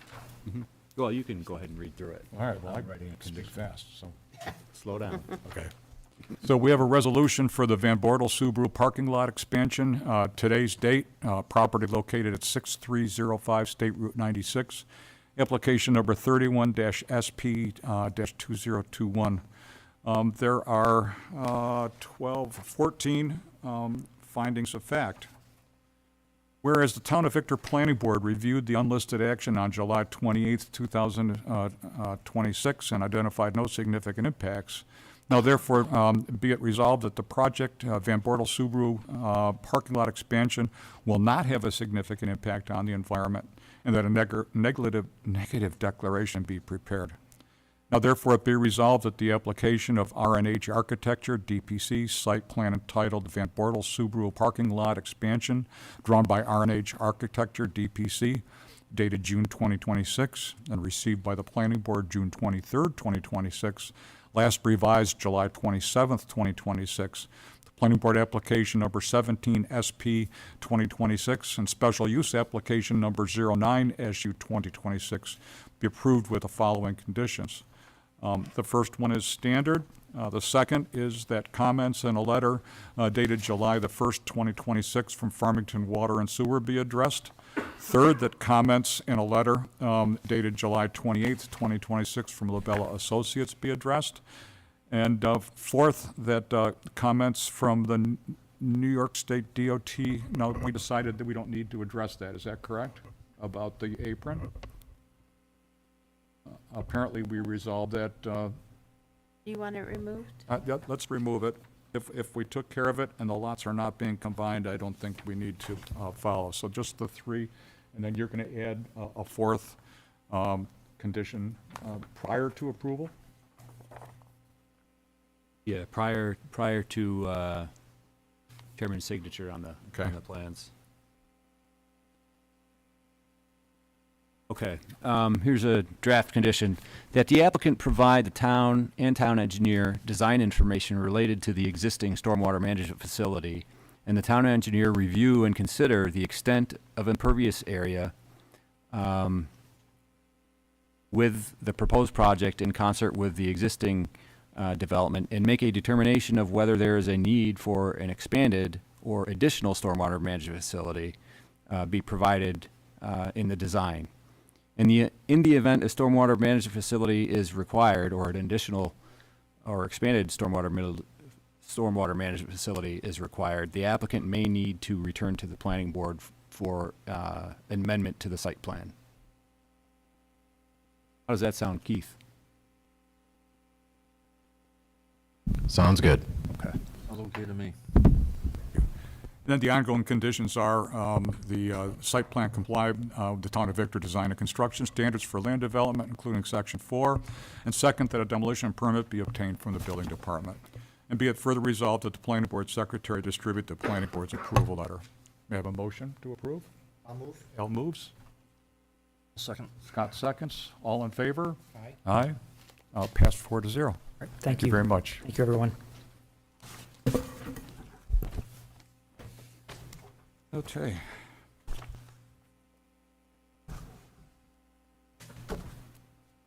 Okay. The next item on the agenda is the Nova Rise preliminary subdivision, site plan 02-PS2026 for property located at 973 Brownsville Road. The owner is Morel Team in Motion / RKH Golf Incorporated, tax map number 16.00-1-39.00.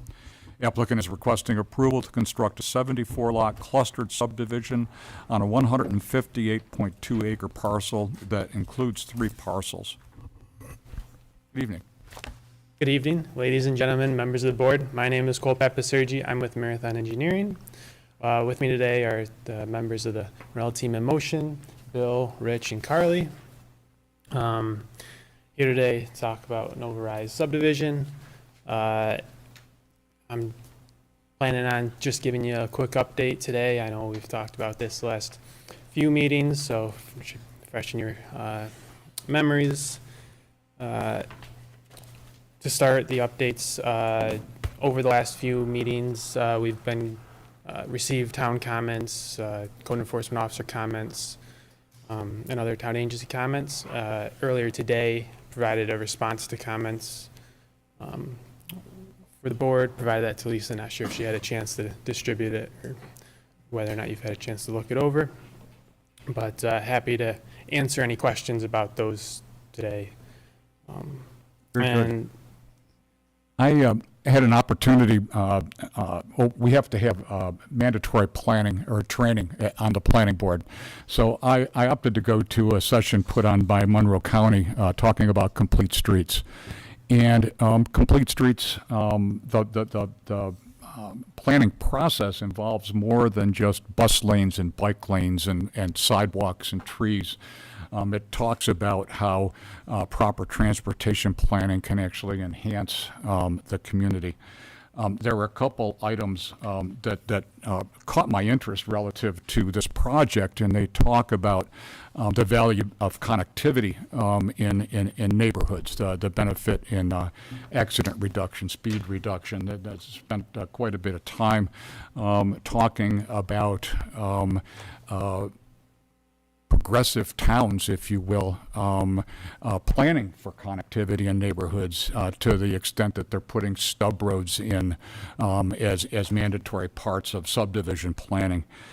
So that led me to have a discussion with the planning board and with Wes. And I thought it would be beneficial if we spoke in generalities perhaps about the public planning process, how it works in Victor, and maybe how it then applies to what we're talking about here with the Nova Rise subdivision. So if you would, Wes, are you ready to go? Yeah, I can talk a little bit here. See if I can pull up some things. Why don't we rewind a little bit? Well, let's see. Yeah, why don't we rewind a little bit before we get into the connectivity stuff? I wanted to share with the planning board, and you may be aware of this memo already. And this is something that you as a board will need to take into consideration as we go through the review process. Susie, could you share my screen again?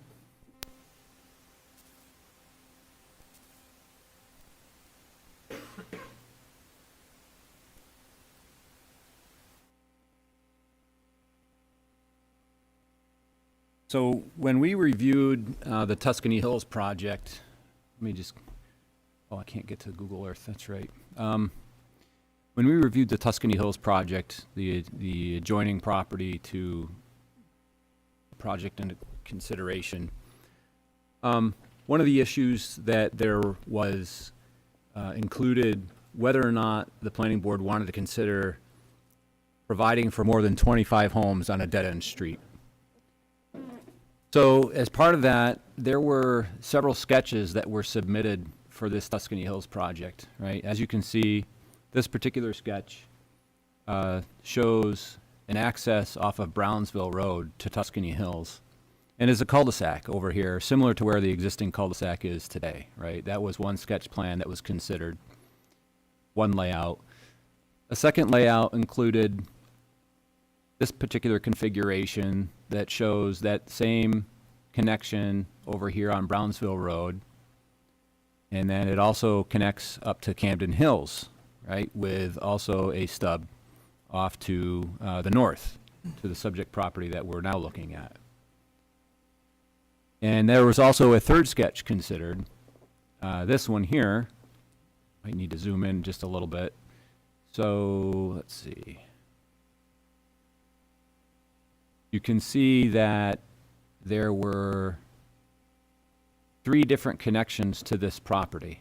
One was off of Plaster Mill Road. Right here, you can see that there's this existing steep slope area, right? And this dedicated right-of-way, there was a connection to Camden Hills, and then also a potential connection to the north, which shows just very conceptualized layout of a project there. Ultimately, I don't think it was any one of these 3 that were that went through the preliminary and final subdivision process, because as we know, the roadway to Tuscany Hills comes off of Plaster Mill Road more in this area, right? And this doesn't exist, and the connection on Brownsville Road doesn't exist, and you have that cul-de-sac over here. So there were many different designs. There are several different designs that were considered. And in addition to these designs also included 27 homes, right? 27 single-family homes. So one of the issues that the board wrestled with was whether to allow more than 25 single-family residences on a dead-end street.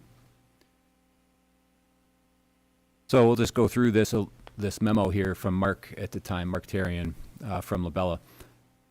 The potential for the waiver that would allow this proposed subdivision to be approved, despite the location of more than 25 single-family residences on a dead-end street, has come up in past planning board meetings. We were asked to assist in articulating the reasons why such a waiver might be considered by the board in this instance, given that such waivers have generally been opposed in other instances.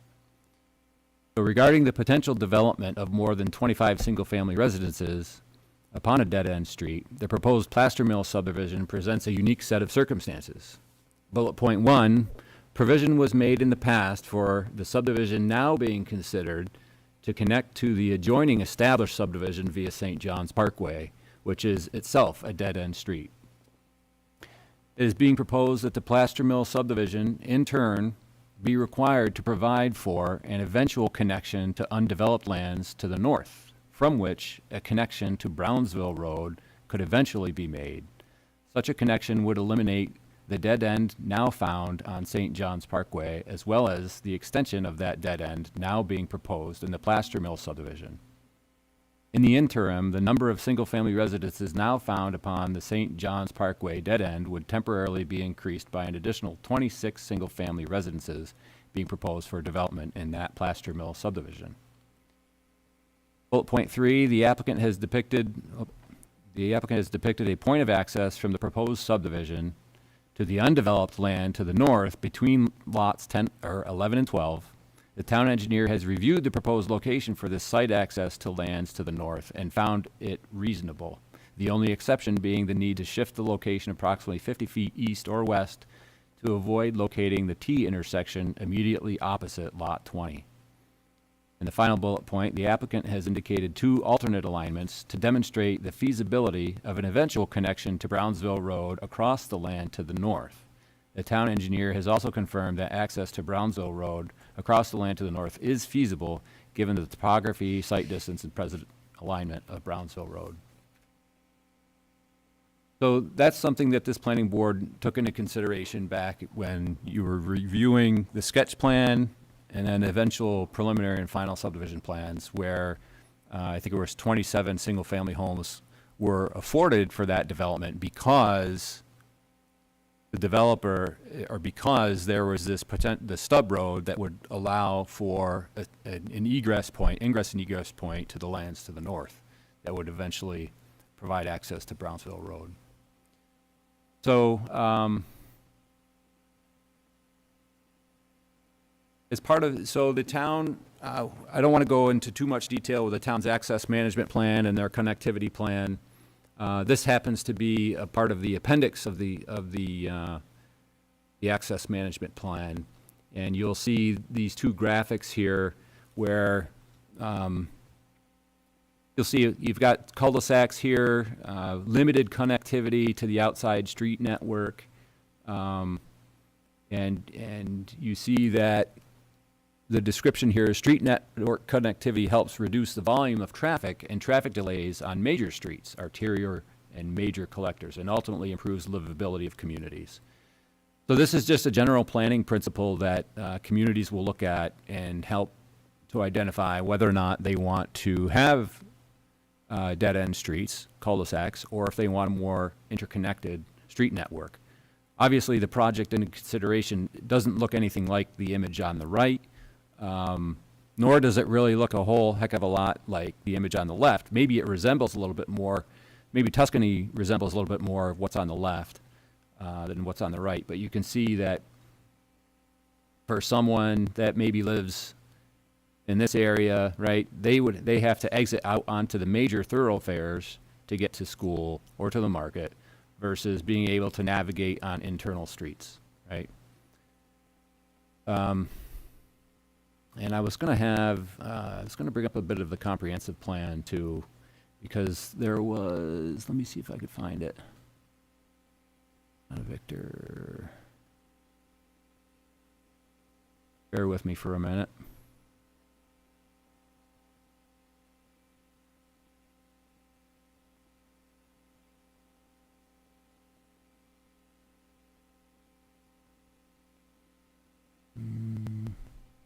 I think it's the community development section here. Yes. One of the strategies in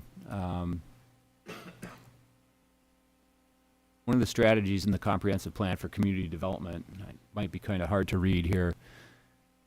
Zoom in.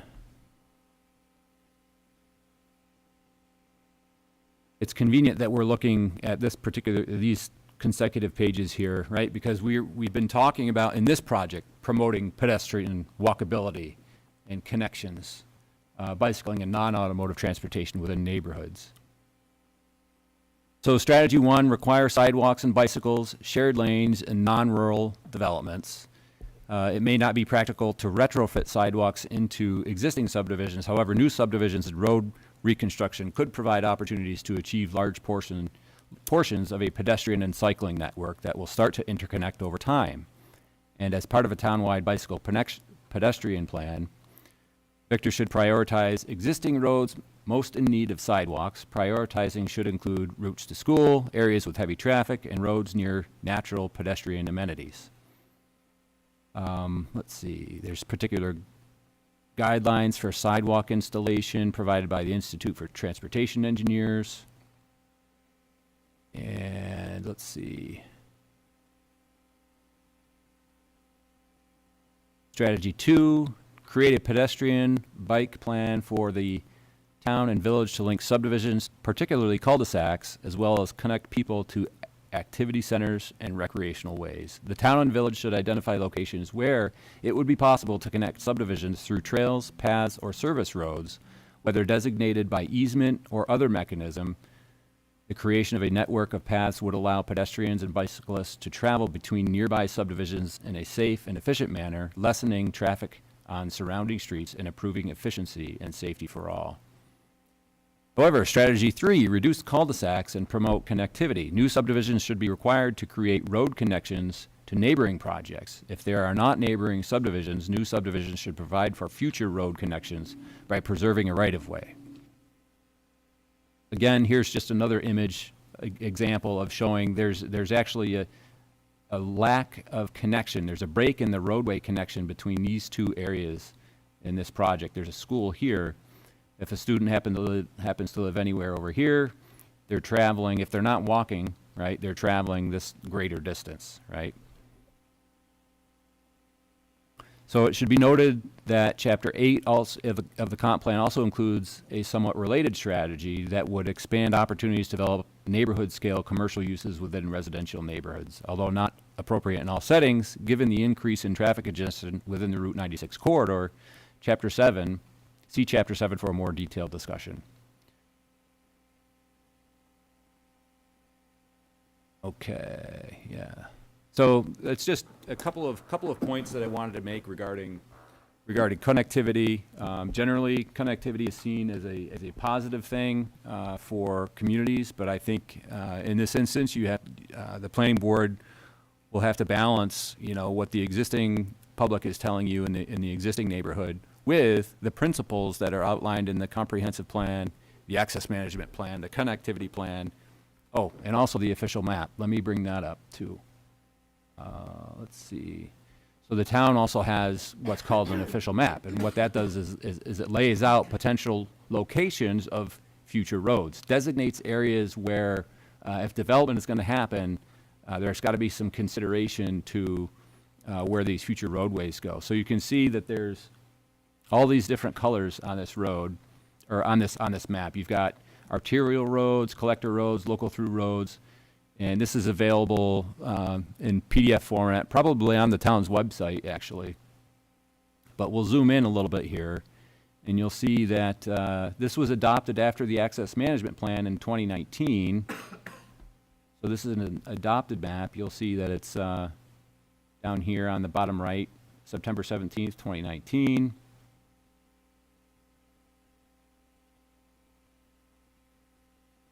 Location of future local roads is approximate, and it's intended to indicate the need for a future road in this approximate location. Private landowners and developers of land shall not impinge upon the proposed location of these future roads unless approved by the town planning board. And the planning board shall have broad discretion to adjust the exact connection points of future local roads to existing roads and in the geometry of such future local roads, as long as the planning board finds that such adjustments are in harmony with the town's access management plan and Chapter 55 of the town code.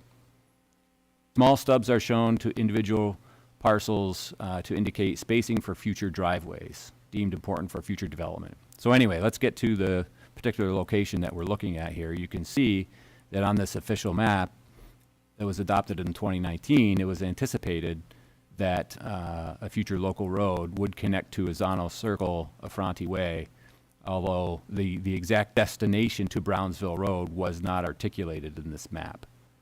But you can see that it was considered and adopted by the Victortown Board. So with that, if we want to have more of a conversation about connectivity, we can. If you want to talk with a developer about any current concerns that you have given the particular layout, the density, that sort of thing, I want to, leave it open to the planning board. And still, I understand that the planning board, the public hearing remains open at this point. Correct. Does anybody on the board have feedback for Wes or any other questions about Trish? My intent with having Wes talk about this is that there's a lot involved here, and we're very much aware of the concerns of the residents of Azano Circle. And I want to make sure that we're putting everything in the proper context. We have an obligation to listen and understand and do our best to accommodate the residents. The developer is also a property owner with certain rights and responsibilities, and I want to make sure that we're making a proper decision, that we're managing this equitably, and I think the more information that we have, the better decision we can make. So that's kind of where I'm coming from with this. I agree. Any questions then, Trish, or not? No, I don't have any questions. No, it was a helpful review. Thank you, Wes. Okay, very good. Do you have any comments or observations? Just one more point of, to provide an update for the board, as part of the developer's ongoing effort to, work collaboratively with the town and the residents. We had staked out, the conservation line, the proposed conservation easement, on, the project parcel. And the developer met with, some of the residents in that area, to talk about the vegetative buffer that was discussed at the last meeting, as well as the conservation easement itself, and just answer any questions in general. So just wanted to share that for the board for their consideration as well. Was that well attended? Scott Bellarino with Morel Builders. We had, I believe, 4 homeowners come out, and we walked the property, and they were mainly the homeowners adjoining that would be impacted the most by us, backing right to them. We talked mainly, what we could do to create a buffer. There's a nice deciduous tree row in there that could be added to, and we talked about putting in berms, like we talked at the last meeting, 5 foot high, 20 foot long. We want to wait till final so that we can get out there and walk again with them and see and make sure that they have the most impact, so that, if we've got a trunk of a deciduous tree that's huge, we don't want to put a berm next to that. We want to make sure that it has the best impact when we get close to final. And then we also talked potentially some trees on their property as well. So, Do I understand that, do I understand correctly that you're saying you're considering putting a berm between the two developments? Well, it would be on our property, yes. And it would be we do the conservation easement, but we wanted to put berms along the conservation easement that we're dedicating, the 50-foot conservation easement. Yeah, okay. Yes. I think, so as part of that, it sounds like you want to put that on the final subdivision plan. Is that what you just said, too? No. Oh. I think we just want to specifically cite those as we get farther along, so that we can meet again with the homeowners and make sure they're in the locations that they prefer. Okay. And they also have the most impact. All right, yeah, but the reason for the question is that I'd want to see that stuff on the preliminary subdivision plan at some point. Okay. Prior, Even if it's tentative, right? Right. Subject to- Or a note saying that, I think Bill's exact words at the last meeting was a certain length berm, a certain quantity of berm with a certain amount of trees. yeah, I think he had mentioned at the last meeting. okay. Yep. I mean, we're comfortable with putting, I think, the one side is impacted more, so we were putting 3 to 4 berms on that side, 5 to 20 feet long, and then, we're talking about up to 30 pine trees. And I just want to make sure that they're in the location that has the most impact. Okay. Very good. You're good? So the public hearing is open. If we could please limit your conversation to 3 minutes and come to a hard stop at 5 in the interest of time. We really appreciate your cooperation with that. I think are we going to put a timer up just to help us keep track so we don't run out of time? Susie, are you able to do that or not tonight? Okay, I have a timer right here. Okay. Very good then. So the public hearing is open.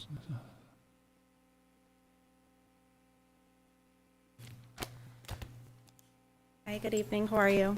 Hi. I find it interesting, If you would, actually. just your name and your address, please. Sorry. My name is Nicole Zion, and I live directly on Asano Circle. I find it interesting that you actually brought up the comprehensive plan this evening, because I do touch on those particulars in the memo that I put together as well. So coincidence or fate, who knows? But so good evening, members of the planning board. My name is Nicole Zion, and I reside on Asano Circle. My property directly shares its boundary with the proposed 158-acre Novarise cluster subdivision. I stand before you tonight not only as an immediately impacted boundary neighbor, but as a proud long-term resident of the town of Victor. I'm joined here tonight by my neighbors who share these exact deep-seated concerns. We're not here to blindly oppose the growth of our town, nor are we here to contest a developer's right to build. We're here tonight to ask this board to uphold its highest statutory obligation to protect the safety, the character, and the quality of life of the existing Victor community. As currently designed, the Novarise layout fails to meet the explicit standards set forth in our Town of Victor comprehensive plan. It ignores critical privacy protections, disregards the preservation of our rural character, and introduces an unnecessary public safety and traffic hazard directly into our quiet neighborhood at the Affronti Way Stub Road connection. First, let us address the issue of privacy. The applicant's current layout positions single-family home sites directly behind Asano Circle, creating a major exposure issue for a number of our residents. An unmitigated, direct line of sight into our backyards and family windows with no landscaping, topography, or setback currently proposed to protect it. Chapter 5 of the comprehensive plan notes that some of Victor's subdivisions honor the existing topography and vegetation, while others appear to have been clear-cut with little regard for the settings. We believe Novarise, as currently designed, falls squarely into the latter category. Separately, Strategy 5 requires every development to be designed using conservation subdivision principles, including a required site context report that must evaluate how site features and views interact with project boundaries. To my knowledge, no site context report addressing the sight lines into our homes and windows has been produced.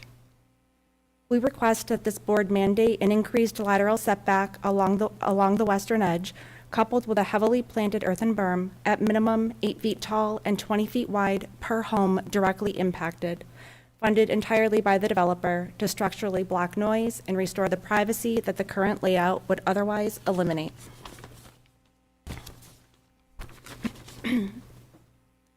Second, we must address the proposed opening at the Affronti Way Stub Road to full vehicular traffic. Affronti Way is a quiet, dead-end cul-de-sac where many children in the neighborhood gather to ride their bikes and play. Converting it to a through street to feed a 74-lot subdivision is a direct public safety hazard. It'll increase daily vehicle trips through an area where our children congregate to play, and it invites cut-through traffic looking to bypass delays by filtering from the interior of Novarise straight onto Plaster Mill Road. Our comprehensive plan anticipated this exact danger. Page 5.22 explicitly states, any new automobile connections must be accompanied by specific and extensive traffic calming interventions to mitigate the possibility of increased traffic on some residential streets. Without such mitigating interventions, automobile connections should be minimized. To my knowledge, the applicant has offered 0 traffic calming interventions for our neighborhood. The plan goes further and directly supports the alternative we are requesting tonight.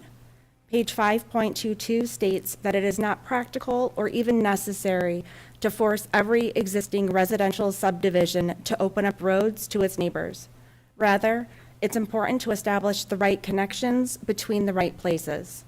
Sometimes those connections might not even be for cars. Pedestrian and bike connections can achieve many connectivity goals at a fraction of the cost. This is reinforced by the plan's own Goal A, which calls on the town to promote pedestrian walkability, bicycling, and non-automotive transportation within neighborhoods, and by Strategy 2, which calls for connecting subdivisions, particularly cul-de-sacs, through trails, paths, or service roads rather than full vehicular roads. Emergency vehicle routing is already well established.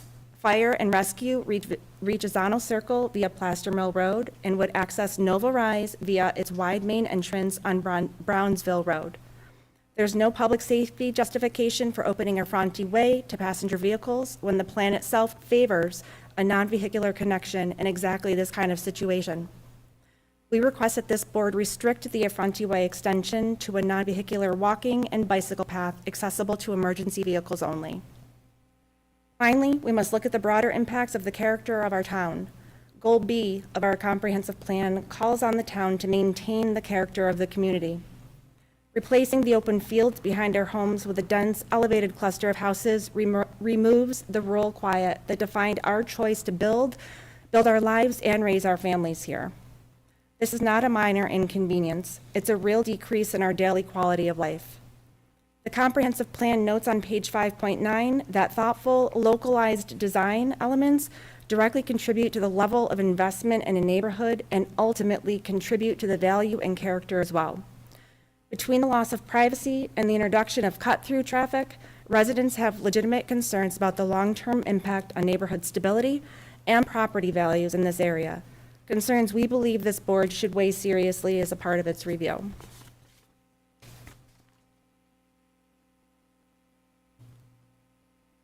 Members of the board, you hold the authority, require the mitigation of environmental, aesthetic, and safety impacts like these before granting final subdivision approval. On behalf of the residents of Azano Circle and the broader Victor community, we respectfully request that this board enter 4 requirements into the permanent record for project ID 02 PS 2026. 1, order a formal line of sight study to analyze the true visual impact on our homes. 2, increase the minimum setback buffer along the shared boundary line. 3, mandate an earthen berm at minimum 8 feet tall and 20 feet wide, planted with dense evergreens to shield directly impacted homes from noise and restore visual privacy. And 4, restrict the Affronti Way extension to an emergency access and pedestrian bicycle path only, eliminating the threat of daily commuter traffic. Let us grow Victor responsibly with respect for the neighborhoods that already call it home. Thank you for your time, your leadership, and your adherence to the comprehensive plan. I can provide this memo. Thank you. Thank you. Take a copy. Pardon me? Could I have a copy? Oh, yeah. Thank you. Might be easy. Did we get a letter? I'll scan it Okay. into, I did not get it, so I can scan it into. Good evening. Evening. David Wright, 33 Ketchum Street.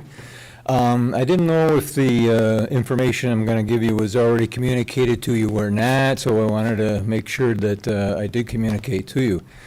The few members of the Victor board, Victor Hiking Trails board, met with the developers a few weeks ago and walked the property to see where there's a potential for trails in the area. And it was a very good walk. It looked very promising for trails, and we look forward to working with the developer on creating trails for the neighbors and the general public that could be used all year round and make the connectivity with the other developments in the area. So I just wanted to make sure the planning board was aware of that. Very good. Thank you. Hi, good evening. Steve Wolf, Azano Circle, 1076. Just want to thank the board for giving me the opportunity to speak to you guys. I know that you guys have received a lot of letters from those, from the neighbors on Azano Circle, and also our petition.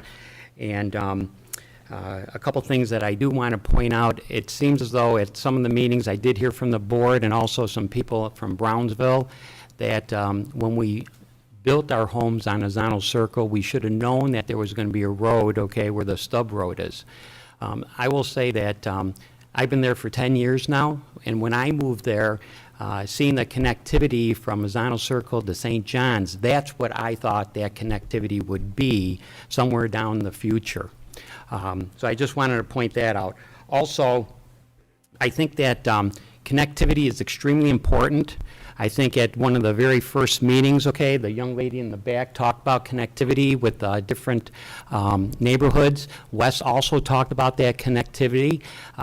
For someone that's lived there, like I said, for 10 years, running, bicycling, jogging from Azano Circle through St. John's using that pathway, I will tell you that I think it's extremely important to have that. I think not only the people on Azano Circle has had positive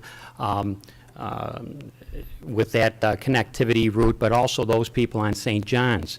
It's interesting that Wes was talking a little bit a while ago about roadways being opened up from one place to the next. And we did have someone from St. John's who was actually one of the board, he was on some board, okay, of the government in Victor that talked about, and he lived on St. John's, that they did not want to have a road that connected Azano Circle to St. John's because of the traffic. And so the people on St. John's came to the board, okay, and they got that passed so that there was a walking pathway there.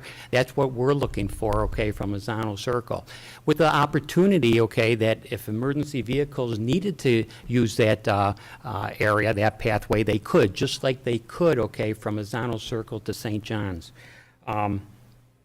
I do want to recognize the builder, okay, for actually talking with the people, okay, the neighbors of Azano Circle, looking at opportunities to, first of all, increase that easement to 100 feet, looking at berms, looking at trees, okay, so that we can, you know, kind of like keep that privacy for both our neighborhood and also the future neighborhood.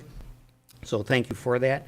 I think that being an emergency physician for over 35 years, I do agree that opening up that roadway, that stub, as a traffic where cars are going back and forth does increase the chance, okay, of safety for the individuals on Azano Circle. As what has been mentioned, there's a lot of small children. I've had the opportunity and the privilege to see some of these children grow to adults, and also some of these children being born, okay? And I have to say that I think for myself, and I think many of the people on Azano Circle, we feel as though we've got a little piece of paradise here. And that's what we're trying to keep. We're trying to keep what we have, okay? It's a great neighborhood. It's a great street. I think there's opportunities to keep connectivity between the different neighborhoods without having a road there with the traffic. So that's basically all that I have to say. I hope that the board will take our concerns, okay, in consideration as you're moving forward to determine whether you're going to take that stub road and make it into a road that cars are going back and forth, or whether, okay, we can keep that connectivity that we have like at St. John's so that both communities can enjoy the walking, bicycling, jogging, and not have to worry about safety issues. Thank you. Thanks, Doctor.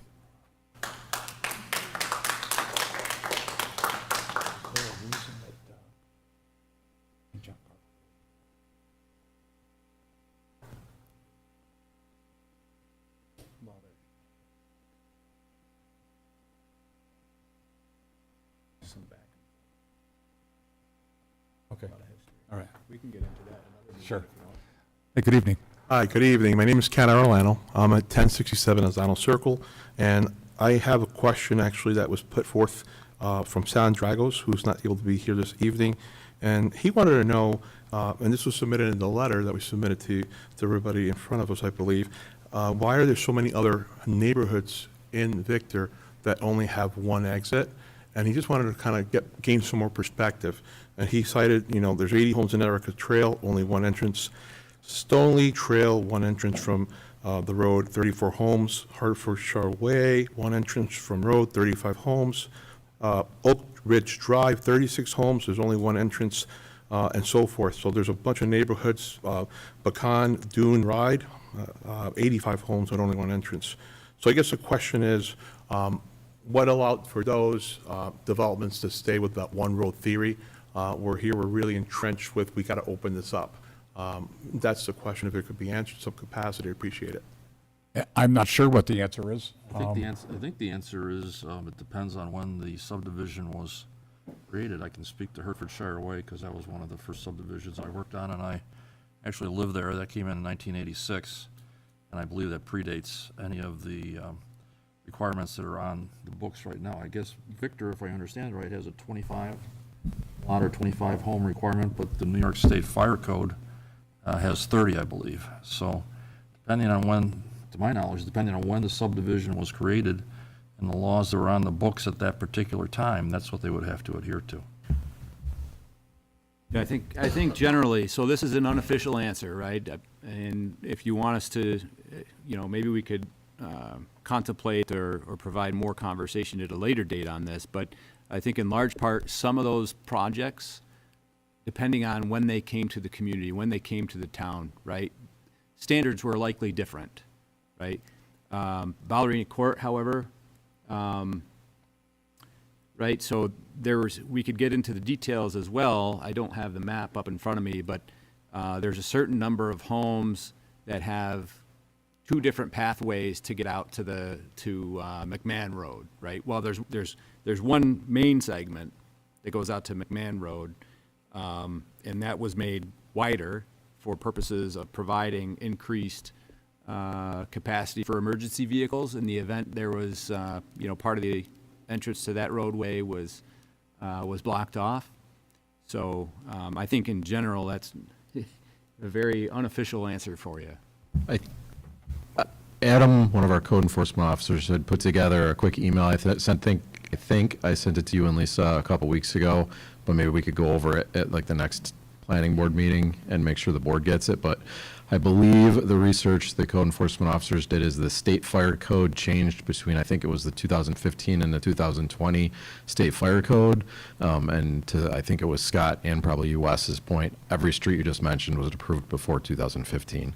But it also, in that email, Adam had put together like what the width of the road has to be per the state. I mean, there's very specific, we can't control state fire code requirements that dictate what's going on there when you get over that amount of houses. And that's about the time when the town was started to look at planning policy, right? In terms of connectivity. And you're right, the comprehensive plan that was developed over the early 2015. 2010s and was initially adopted in 2015. There's been some amendments since then.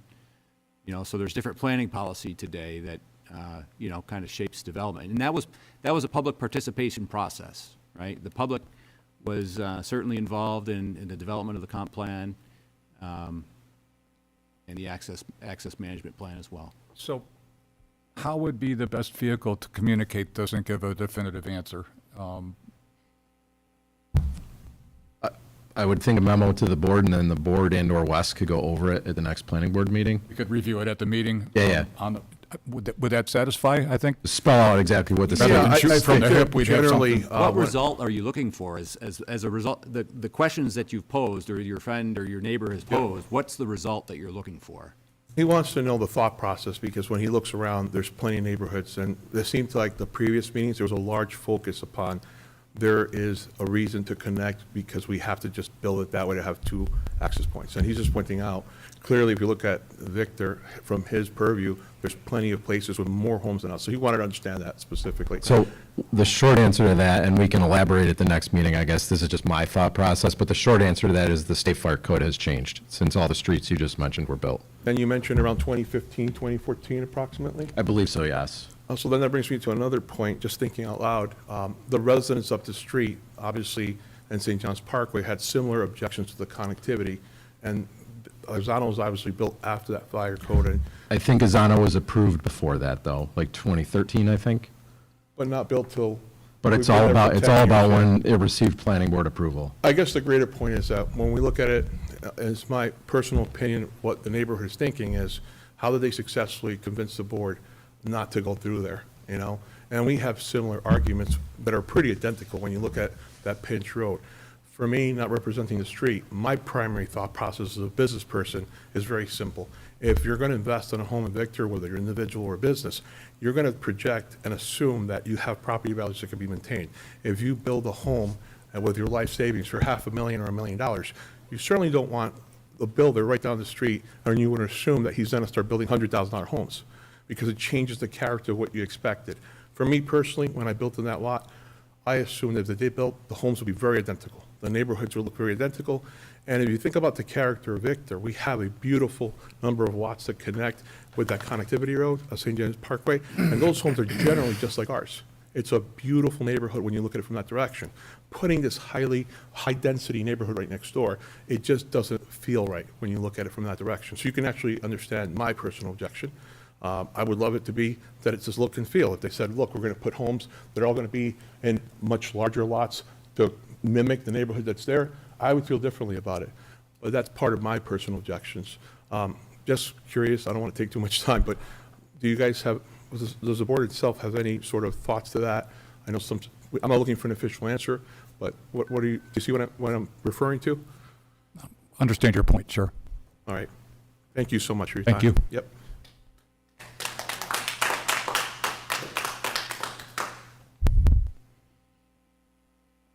Well, thank you very much. The public hearing is going to stay open. And it will, I think, until we're through with the seeker process, so. Yeah, I guess at some point, we'd like to get some updated plans for the project. I don't know, do you have any direction for the applicant or the design professional in terms of any of the comments that you've heard thus far as a board? Maybe specifically Yeah, around. Again, I think there's been some good dialogue around additional buffering, so maybe again, show a concept of what that looks like on the drawing, so it becomes more tangible for the residents in the adjoining area. It'll help us address one of the issues anyways, yeah. I'd like to add something. I mean, I think I heard at the previous public hearing, there was the allegation that the homes that are going in are going to lower the property values of this particular area next door to it. And I guess I'd like to see some sort of, financial reply, for lack of a better description, some sort of evidence that the home value being proposed by Morel and the configuration, will that truly devalue the properties next to it? In my experience, I've never seen that as the case, but to honor that question that was posed to us, I think we should have an answer. And probably something rather than a realtor's opinion. Right. So this neighborhood is going to be probably a step up from our Wolfsburger Park neighborhood that's currently being built and only has 4 single-family lots available. There was 118 back about 4 years ago available. Approximately 40 of those were townhomes. The rest are all single-family. And I think some board members actually have gone down there, and actually some homeowners too, to look at the neighborhood. But our base home starts in the $500,000 price range, and our current average is about $675,000. In the current section, we have 4 homes over $1 million, and the highest point is about $1.3 million. So, and what we've done in our 3-generation history is we still build a custom home, but one of the applicants earlier showed a colonial that it was more of a narrower design, and that's kind of where things are going to affordably build a lot that still costs about $125,000 today. So the base house would be, by the time we get to the point of building a home in here, would be in the 5s. And then when you put options, lot premiums, and everything on top of that, you're finishing, I would anticipate, nothing will sell lower than $650,000 in this neighborhood, and then go up from there. So, and I think that definitely supports the value of the homes around them. Thank you. Okay, I think maybe something in writing that we could share and read that would identify, for example, what you're saying with your anticipated values, and I haven't taken a look at what the values are of the homes nearby. Sure. Yep. And once again, I've never seen in a case like this that there is a negative impact, but I'd just like some type of assurance that we could fall back on. That's all. Yeah. Good idea. I think, when we go through the seeker process, we look at all the impacts. I think it's been alleged that there's a financial impact. Okay, is there a financial impact? Let's find out. Yeah, I'd be happy to provide that. Very good. Anything else? Well, thank you very much. Let's, I'd like, oh, yes, sir. My name's name's William McDonald, 1082 Azano Circle. Here with my wife Carol. We built June of 17. And I'd just like to comment on what this gentleman said.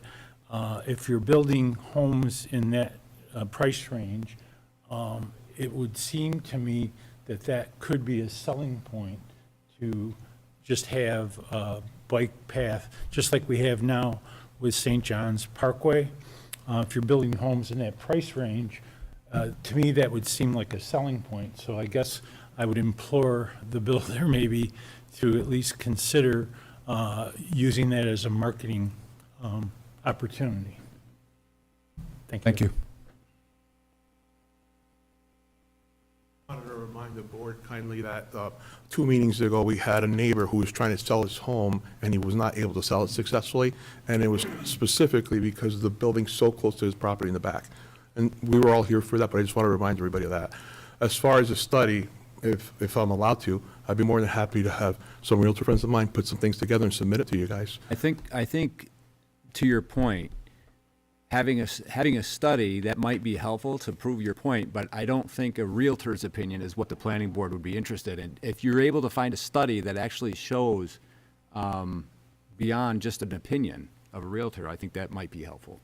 I think a neighborhood may have something like that already, that's already in existence, so I'll take a look and we'll email it to you. That's the best way to get it to you guys? Sure. All right, thank you so Great. much. Thank you so much. Very good. Well, thank you all for coming and speaking. Okay. I'd like a motion to adjourn. I will move. I'll second. All in favor? Aye. Aye. Good evening, y'all.